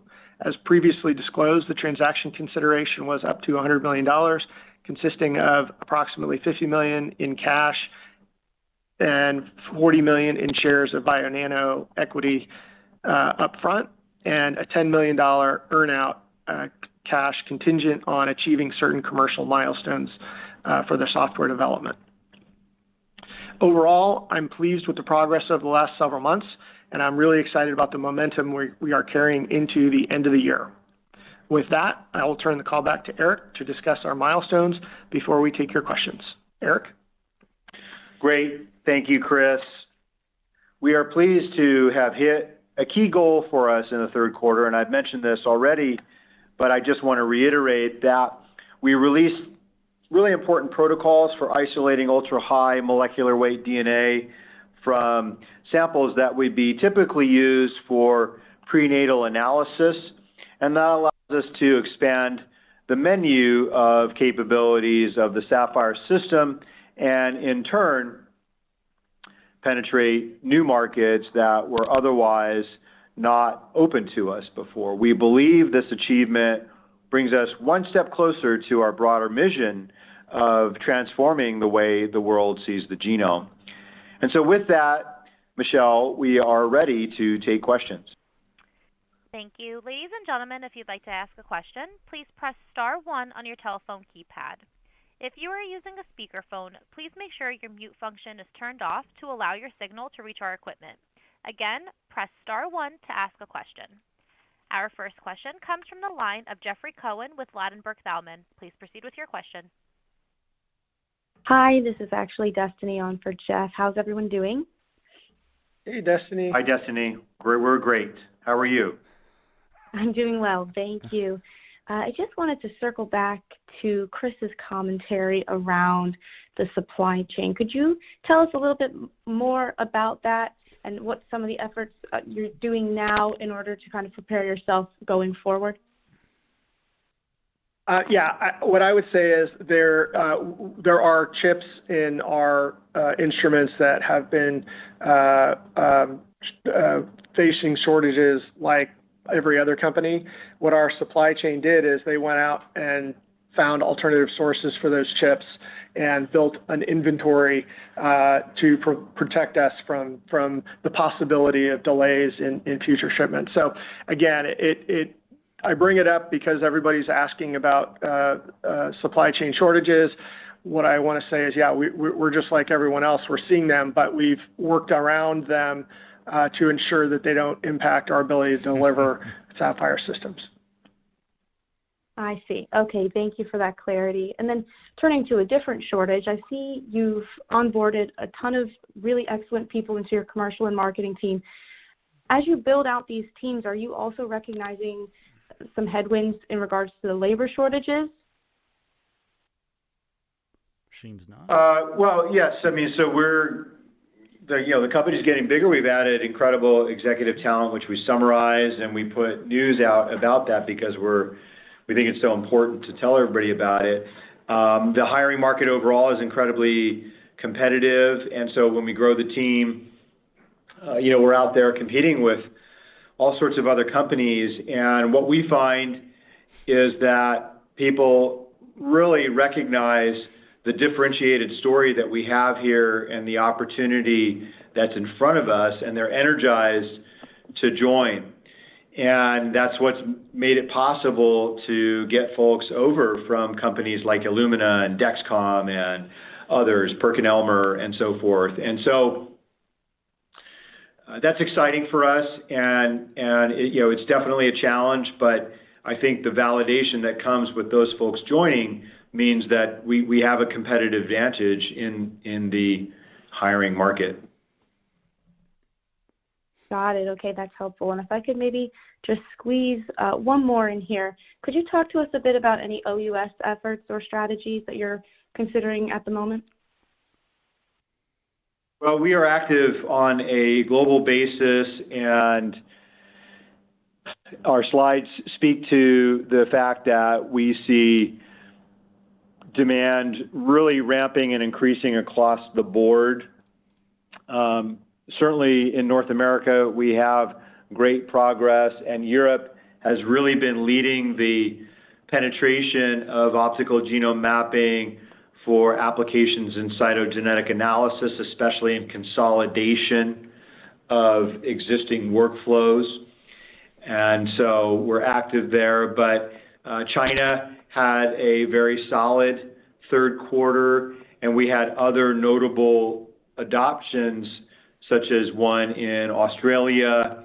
And so what we see is a pretty broad-based interest in the capability, and the pace is gated only by whatever kind of local funding is available, or various environments around things like reimbursement and so forth. But the demand is universally strong around the globe, and there are other parts of the globe that we're now eyeing with great interest. And one of them that I would mention is India. And so I would expect you should expect to hear us talking more about India in subsequent calls. Okay, got it. Thank you. I'll jump back in queue. Thank you. Once again, Thanks, ladies and Chris. gentlemen, if you'd like to ask a question, please press star 1 on your telephone keypad. Our next question comes from the line of Kevin DeGeeter with Oppenheimer. Please proceed with your question. Hey guys, a few from us. Really nice growth on consumables. Could you speak to the distribution of growth?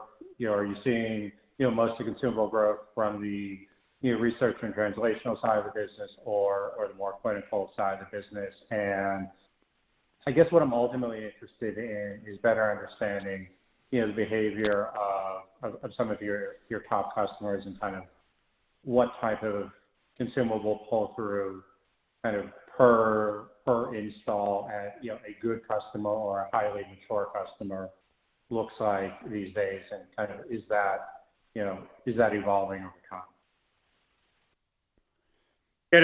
Thanks, Kevin. Appreciate the acknowledgement, and we're also excited to see the progress there. And let me take a shot at addressing your question, and if there's some gaps, Chris might be able to fill them in, and you just let us know. But when you talk about the distribution across applications areas, discovery and translational versus the clinical research side, I would say that the needle, if you look at the global distribution, is definitely pointed more towards the clinical research side, and I would say it's probably 65% clinical research, 35% discovery and translational, and then within that clinical research segment, the applications are mostly around genetic diseases, the portion that is focused on hematologic malignancies and solid tumors is increasing. We don't see a strong distinction there, because they end up being, meaning the 65-35, because they end up being pretty similar sites and labs, and whether you're running a steady supply of samples coming in for analysis based on an order from a physician, or whether they're running samples for a clinical trial or a large research study, they all tend to be comparable in volumes. And so when we go back and we ask ourselves, okay, what's the average, the average pull-through you can calculate, right? You have the install base, it was 141, you have the consumables revenues, that's in the queue. And so given that that's why you've asked me to tell you what's the sort of like significant pull-through representative group. And what I would say, the way I would answer the question is that, a significant fraction, 65-70% of adoption is through the reagent rental vehicle for us. And just to remind you that that standard contract is $132,000 of overall consumables revenues, chips, reagents, and everything, on an annualized basis. So, if we think that 65 or so percent of the systems that are going out in the last couple of quarters are representative of that pull-through, I think that's how I would kind of start to vector toward, that higher end pull-through number. And there are sites that exceed that, right? You have sites that go beyond that and their ordering exceeds that, but, so far that's more kind of adhering to that contracted volume, which is probably why we picked it in the first place. It's a good number, and it fits the labs that are adopting the technology. No, that's super helpful, and appreciate the update on the next generation optical genome mapping platform, and the goal of having a prototype by the end of the year. What is a reasonable expectation for us in terms of, when we may learn more about some of the performance profile? Is something as early as potentially a DVT next year, or should we? Just sort of how do you frame expectations as to, when you'll be ready to communicate more broadly some of the performance improvements that hopefully you've been able to. Well, yeah. No, good question and fair question. And so, we're excited about the progress, and here in the company on site, which you have visited, but we didn't let you peek in those rooms when you came through. We see the various components operating, and so we're excited about the progress that we're making there. And we will hit that goal of putting the prototypes together this quarter, and we feel confident about that. With regard to detailed metrics, I think we're going to have to get a few more quarters behind us before we really start to zero in on them. However, we have communicated that there will be a series of step-ups in pull-through. So if we look at a kind of control sample, that we collect data on just at 30x depth, which is not always the depth of coverage that a site may use for one application or another, but it's a good baseline for us to make comparisons with. The Sapphire system will process 96 samples in 7 days, and we assume that the Sapphire system is running 24/7 during that period and so forth, but 30x depth of coverage will give you 96 samples. And a next generation system will, that equates to about 5,000 samples per year. The next generation system per instrument will go up to about 14,000 samples per year. So, that's a little bit shy of a threefold increase in throughput overall. And you may remember that we're going to roll that system out in 2 steps. So the first step would be the single instrument module, 14,000 samples per year. And then there will be a capability of clustering up to 4 of those instruments together in a robotic system that will operate continuously. And so, 4 times 14,000, is going to get those numbers up even more. And so, we're kind of sticking to that as our projected performance and throughput of the system compared to Sapphire. We see no reason to back off of that or upsize that at all. But as you well know, we'll get a little bit better information after we have the fully assembled prototypes and get closer to beta systems, which is going to happen next year.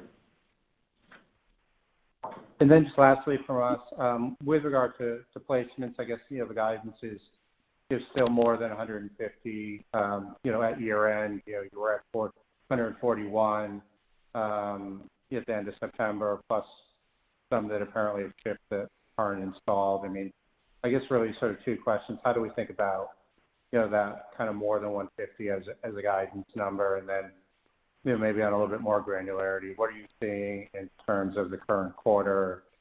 Any disruptions at your customers, related to, COVID or other factors, or do you see sort of, perhaps a more normalized environment to operate with regard to, converting shipments into installations? Yeah. I mean, what I want to say, and just sort of keep it, safe here, so to speak, is that, we're very confident in the 150. And I mean, I think that should be. Holidays coming up. Yeah, I think that should be apparent. But we're very confident in the 150. We probably have enough systems, shipped into the field that if we install the ones that are waiting, we would actually get above that. But the limitations on that, and then we're going to ship additional ones this quarter. So there's sort of backlog in the field to exceed that. But the constraints that we face are kind of twofold, right? It's people, to go out and install them and get that done, and we're adding those people, over time here. But then, we run into, various factors, always in the fourth quarter, holidays, different site closures. I'm not going to say that COVID is currently a serious impediment. It's always something that we've got to pay attention to. But I think we've reached, a normalized state there. I guess the new normal that people have been thinking that we would get to. We're probably pretty close to that range right now. It's very different from what the world was like, in this time in 2019, for example. But I don't think we feel like COVID is anything more than a potential disruptor. And if things stay the way they are now, we're normalized. So we're confident about the 150. There's probably some upside there, but let's just stick with the 150 for now. Thanks for taking our questions. You're welcome.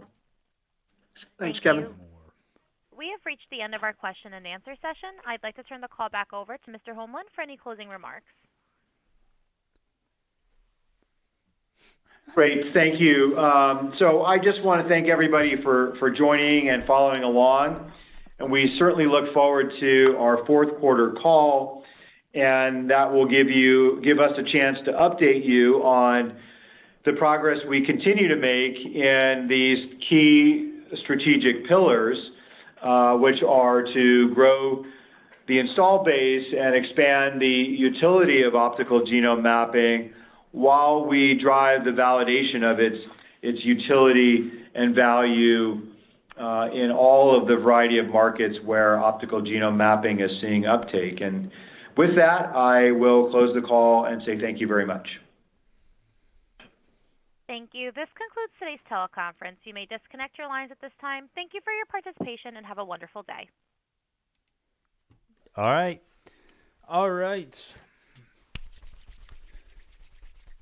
Oh, where do I even begin? Okay, let's begin with the 37 employees. That's the biggest thing that I thought went unnoticed. Actually, you know what? Let's do the price first. Okay? Everyone knows at this point, I'm sure. Price is random as hell. I mean, this is madness. Okay, we climbed here.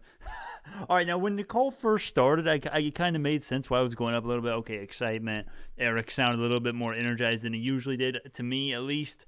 And then we just did, what is this? We go from 624 all the way down to 610. It doesn't make any sense. Okay, the truth is we should be at 620, 630s right now, right? And we should have been there and still be right now when the financials came out. But instead, people are trying to, I don't know what, okay, the whales, the shorts, manipulation, okay, whatever the hell is doing the majority of the moving right now, yeah, that's what's happening. It's not actually people looking at the thing and saying this is good, this is bad, let's go up and down here based on what he says. There was very little information in there that we didn't already know. One thing that was huge is that there was 37 employees. Brandon trying hard to find logic in the market. Yeah, I mean, there is no logic in the market. At the end of the day, in BIOL stop price, there isn't much at all. Anyways, 37 employees hired. I think that's more. Is that more than we had? Hold on. Is that more? I've got it written. Okay, what the heck? What? Okay, wow. All right, I actually have it written down here. Both quarters, fact check me if I'm wrong, but I'm 99% sure this is correct because I wrote it down both times. In both earnings report, I take notes on things that are worth taking notes. This time, I only wrote down a couple of things. The biggest thing is 37 employees. 37 employees added in quarter three. The stock went down or it didn't move at that, and I don't understand that because that's big for a couple of reasons. Yes, it's, you already have heard my spiel. Yes, it's expansion in the business. It's growth. It's healthy. It's great stuff. But it's also a lot of expenses. When you hire 37 employees, that's a fuck ton of expenses. And if you remember last quarter, the big reason why how they tried to downplay the expense increase, which is why we went down earnings after last earnings, was because of the head count. This quarter, head count increased even more. And it's, well, I guess the same amount, technically, because it's 37 this quarter and 37 last quarter, which is insane. That is a coincidence, and that is true to my understanding. And that's reliable information. That's my information that I wrote down. That's what they said last quarter earnings report. That's what they said just now. And this quarter, the EPS is not bad. The EPS wasn't bad at all this quarter. I mean, it was a 1 cent miss. So it's not bad at all. Our cash on hand is still beautiful, and it's a great earnings report. It's a great earnings report. That's what it comes down to. Savar 2.0, they didn't say anything on the CLA lab. The Savar 2.0, they said it's on track, and I love what he said at the end. Did you guys? I mean, were you guys following along? I'm sure almost all of you were when he said we're pretty confident in 150. Like, and this is how you know this company is one that kind of tries to set reasonable goals, and they don't just say, yeah, we're going to try to get something unreasonable. No, they actually, because he barely even said that he said we're pretty confident in getting 150. There's no one, there's good luck trying to find someone that would take a bet with you saying that they wouldn't get 150 by the end of the year. Everybody and their dog knows that we're going to get over 150. Everyone and their cat knows that we're going to get over 160. That's as simple as it gets. We installed 24. Listen, and 24 in quarter three. Quarter four, the budgets, the PLA codes are in. The freaking Savar 2.0, not 2.0. The structure variations, the two variant classes that are added because the update and the Savar version 1.7. Those things, and I mean that's gonna be huge for it. That's going to be huge, and if we already did 24 last time, it's going to be very likely going to be more than 24. So let's assume we're going to get 24 again. That would take us to what? What's 141 plus 24? 165? 141 plus 24. 165. Some over 160 easily. Okay, so there you go. There you go, man. So feel free to get out of here. There's the earnings. Those are my biggest things. I'll go ahead and read it up here. This earnings, there's not as much to dissect in this earnings as there was last time, I don't think. The prenatal studies are doing well. But feel free to get out of here. Earnings call is done. It was good. Financials are I think this was a kick-ass earnings report, to tell you the truth. It wasn't like, maybe it wasn't, it pretty much, it's on the border between kick-ass and just good or great, But let's see what the stock is doing. It's up. We're up 2% right now. So stock is doing what it. I don't. Maybe tomorrow momentum will start. Maybe people will start reacting when they sleep on it. They'll start realizing it was better than they thought. But or they'll think it's horrible. Right? Who knows? But for me, I think it's pretty clear. I think this is a good earnings report. That's as simple as it gets. Same thing as last time, but this time we're actually at least going up a little bit, right? And we did, again, I still think a lot of the movement the last couple of days was institutions. I don't know if this can be a coincidence. We spike right before a huge earnings. That was awesome. Like, someone knew what was coming, I think. But, who knows? Maybe I'm wrong. But, yeah, I'm going to read some comments here. All right. Thank you so much for the donations, Jason Smith. What was the person that did it before? AW. I'm sorry, I can't pronounce names. Thanks for all your BNGO updates, Brandon. Thank you so much. Jason Smith, thanks for doing this, Brandon. I appreciate that so much. And then what's the other one that I missed? I got to scroll all the way up here. I can't find it. Okay, that's the farthest it scrolls. I'm sorry. Brandon, it's me. Give me a hug, Brandon. Okay, there. I'm giving you a hug. Okay, there you go. There you go. I'll give you a magic hug. Sorcery. All right, they have the 150 right now in the field. Yeah, I feel like they do. Yeah. All right, man. Yeah, let me comment what I missed in there. It's moderately kick-ass, sure. Sure, yeah, that's probably right. Brandon, so how good was this overall or negative? I think I answered that. Yeah, it's good. It's good overall. It's definitely not negative. I mean, you can see we're up after hours a small amount, but still a significant amount, I would say. Although we should be up 5 to 10% in my view, but you could say I'm biased, but I mean, I think it's pretty clear we got 24 damn Sapphires installed in the quarter, so that's higher than anyone else thought. Oh, you want a guitar? Should I play guitar? I mean, I could play a couple riffs. I'd be down. I bet they have the remainder to hit 150 already ordered. Yeah, I know. I bet they do too. No, EPS missed slightly. EPS missed by 1 cent. Yeah. And that's probably the one thing that is halting us going up 5 to 10% right now. This is such a weird after hours. I mean, I guess it's just manipulation in shorts at this point. Everyone who's wanted to react and buy in already has in after hours, and those that haven't are going to buy in tomorrow morning. So anything right here is just the stragglers, if any small amount of stragglers and shorts manipulation. Kill switch riffs. Yeah, you know what? I always do the kill switch riffs. That's always what I do. More metalcore. Yeah. Does anyone like metalcore? I started listening to A Fit for a King. Man, I love them. I saw them live, actually. I crowd surfed. I'm cool. I crowd surfed and I was in a mosh pit. I'm cooler than you. No, I'm kidding. I'm not cooler than anyone, let's be honest. We may have been overshadowed by other earnings. Maybe, but it's still so weird. Look at this just slow, gradual climb when the earnings call started. It's like, what? I don't. It's just, it doesn't make sense. That's what it comes down to. Nothing in the earnings report that would cause institutions to sell. Any news on Sapphire 2.0? Not really. There's not really any news on the Sapphire 2.0. No. I mean, they said it was on track. They said the milestone was on track. Here, let me go right here. They say it right here. Yeah, I mean, they say these are on track, and they still think they're going to get a prototype released or manufactured in the fourth quarter, which is right now. Fourth quarter is going on right now. So, what's the two ownership right now? Let's check.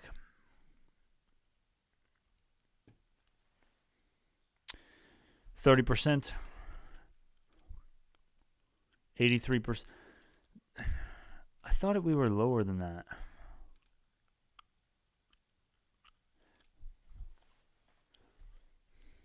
Let's check it out. Let's get a detailed view here. Robotic processing of samples on 4 linked units is new, right? Yeah, I remember you commenting that. I didn't catch that whole sentence, I don't think. Robotic processing of samples on 4 linked units is new. That would definitely be new if they said that, and I think they did. Feel free to get out of here, right? If you want to go do something else, there's nothing vital in here. We had the earnings to recap once more last time.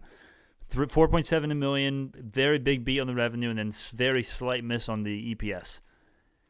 And 24 Sapphires installed. So, and we're up 2.5% right now. Looks like 608.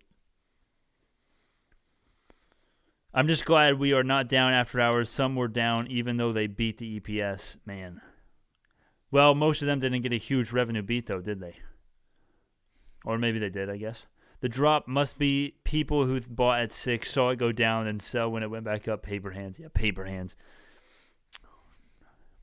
Riffs are always vital. All right, I can break out a couple riffs, I guess. They talked about daisy chaining them last quarter, I thought. What did they say about CVS? Do you mean copy number variations? CNVs? Automated processing is a major setup for diagnostic use. China labs will love it. Well, there was certainly an emphasis on the clinical side, and they also said a lot of their adoptions this quarter was clinical, and that's huge because that means there are more LDTs being validated likely, because how else are they going to be used in the clinicals? In the clinical usage, you need FDA approval, or you need something that is you need a workaround, which there are a couple. And the more we get in that clinical usage in the diagnostic realm, that's just going to be more sales. That's just going to be more and more. And what we've seen, I mean, let me pull up a chart here. This is what we're going to see in terms of sales, and this is exactly what we've seen. Maybe the stock doesn't really look like this, but as far as revenue and sales, this is what it's going to be. So, not like that. Definitely not like that, like this. So, all right, with that being said, let's get out of here pretty soon. EPS, it was a...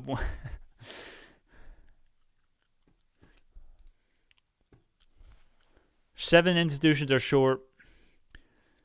There's not much new here. A lot of filings that just happened today, though. Wow. 1 million. You got to be careful with the share number because the green ones are the ones that are new positions, and these could all be selling or adding, right? Like almost all of these are selling actually, which is weird. Look at this. These guys sold. Or I guess there's a zero. Good report, and nice to hear they covered any chip shortage scenarios. They're on track. Great future ahead. BNGO and Moon over time. Buy and hold. Yeah, I think the moral of the story here is the company's doing good things, and the chip shortage they mentioned they are dealing with that in unique ways, and the business is growing. 37 more employees hired this quarter. Obviously, you're not going to hear it from anyone else no one else cares about that. But I'm telling you, I mean, this is just my opinion, but I think it's pretty concrete. 37 employees hired in a quarter. That's huge. Especially when you consider the expenses this quarter compared to last. And it's a sign of a great business. It's a sign of expansion. And I think the company's really solid right now. And I know everybody knows that, but there's nothing like jumping out and flashing out at you from this earnings report. It's just a good earnings report. It's kick ass. It's moderately kick ass. I'm glad it's not going crazy in after hours. There's no excuse by shorts to say it has to fill the gap. Fair enough. Yeah, let's see. I mean, we technically do have a gap to fill right here, but I hate the gap to fill strategy. Tomorrow, the shareholders of Illumina will come to BNGO. Brandon, did you buy any crypto recently? No, I didn't. I wish I held my Mara. Although I sold Mara way long ago when Bitcoin was back in the 50K range before the current run up. But it's at 64 now, so a part of me wishes I held. But yeah, I'm just holding BNGO, my friend. I'm just holding BNGO and then a little bit of UVXY as my insurance. Man, I think the markets are gonna crash. I think the markets have to at least correct sometime soon, man. I don't want to be that Peter Schiff guy, although I actually do think Peter Schiff's kind of better. I think Peter Schiff's smarter than people give him credit for, but I'm scared for the markets. I'm not scared for BNGO, but I'm scared for the markets. Let's go, Brandon. Why are you so popular all of a sudden? That's a good question. Oh, man. Tomorrow, and they still have $326 million cash on hand. Yeah. So it's huge. I think it's a good earnings report overall. No crash, I disagree. Well, here's the thing. If you want the truth, the only reason why I think there's a crash really is because I read economics books that are, in Henry Hazlitt, if anyone knows who that is. I read a little bit of Thomas Sowell, and I have this, somewhat resembling a libertarian on the economic policies, and, I see what we're doing now, and it's just, not really that at all. And then I look at the stock, and then I look at the S&P. Let me go over here. I look at this. If it's gonna load, I look at this chart. And I'm just like, wow, we have not retraced the 200 EMA since 2009. And historically, we that's what we do. We periodically do that.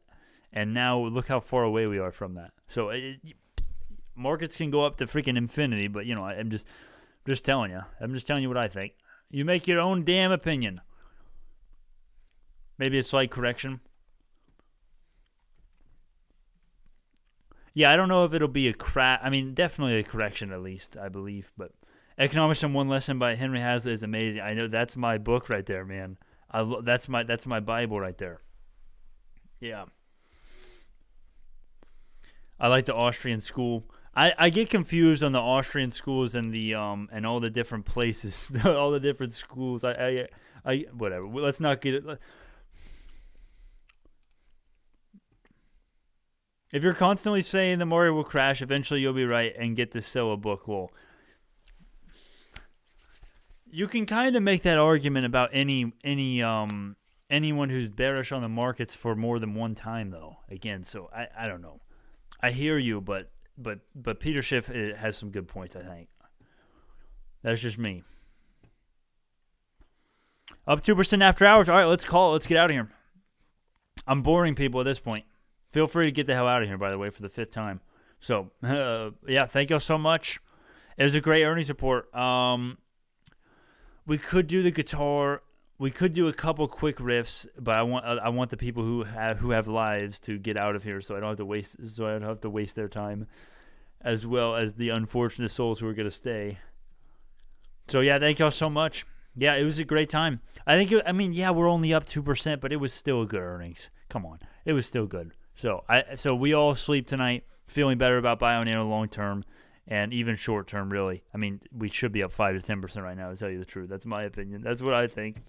So, all right, really quickly, just because, how ironic would it be? In my mind, all I'm thinking right now is the stock turning red in after hours while I'm playing guitar in celebration. But regardless of what it does, we're going to play guitar for these 24 sapphires that were shipped.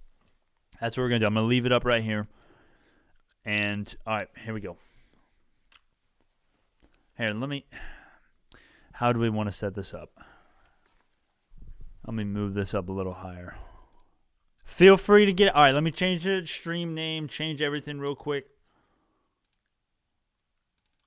Playing guitar like an idiot. All right, there we go. There we go. Nice. We should do a market open in morning. I'll tell you what. Well, I got school tomorrow morning, my friend. Remember, I'm in college. I got classes 3 times a week. So,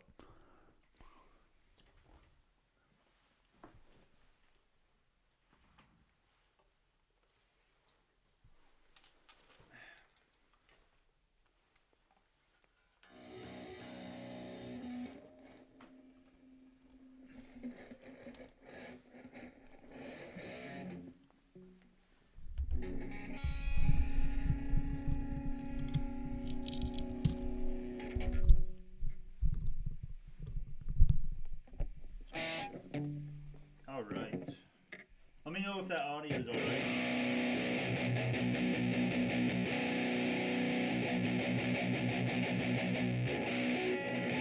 All right, here we go. Ear rape. Brace for ear rape.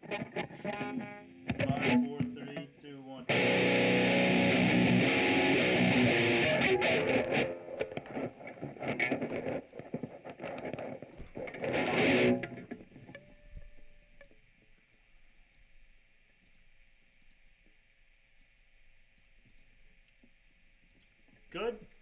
Good, awesome.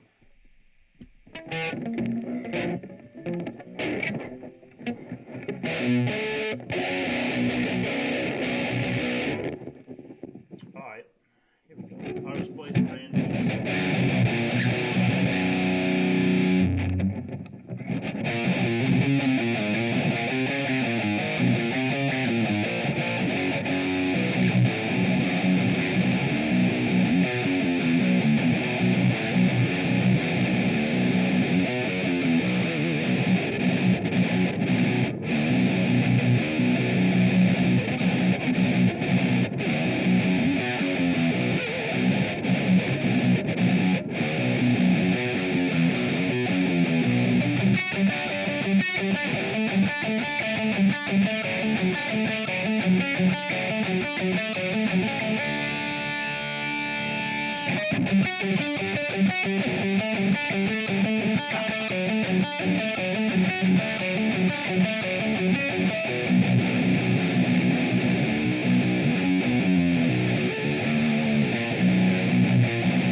drums on real quick, just because I feel like it. Please feel free to get out of here. I just feel like jamming right now, so I'm just going to throw some drums on real quick.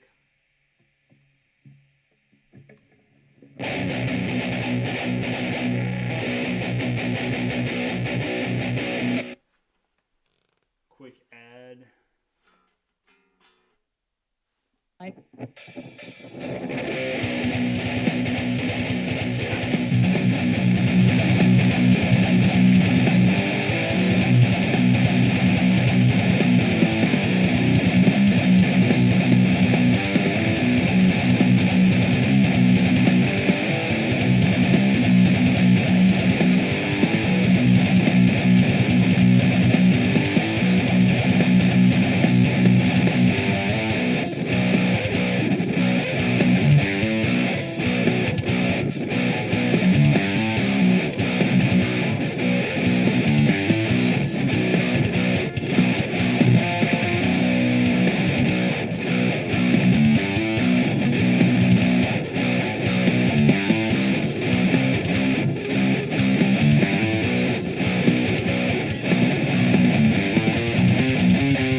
So much. I'm just gonna clean it up real quick. Oh my god, what is this? What is this bullshit? 603. We're going down for no reason again. The earnings was kick-ass. If people are gonna react negatively to it, that's their stupidity. 37 employees on the quarter. 37 employees on the damn quarter. We go down in after hours almost. We're up 1.5%. It's bullshit. It's absolute bullshit. It's absolutely irrational. But anyways.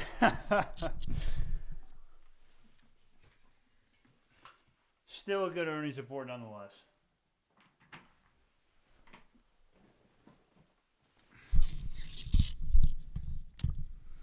Market open. Well, I can't. I'm at 8 o'clock in the morning. Oh, my back hurts from that. What the hell? Man. All right. Well, anyways, I've got class 8 o'clock in the morning, my friend. Got shitty class. I've got to go waste my time at college. So,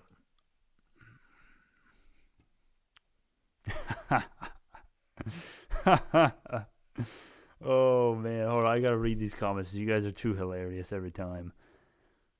Your Rams just got Von Miller crazy. Yeah, I only watch the highlights of the Rams these days, but yeah, I did hear about that.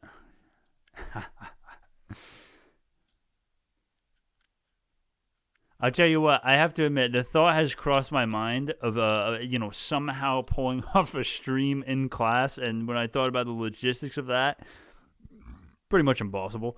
But, yeah, I only have it 3 days a week. Do I still have my beard? Technically I haven't shaved it yet, but it didn't grow to begin with, so, you decide on that, yes and no. Yeah.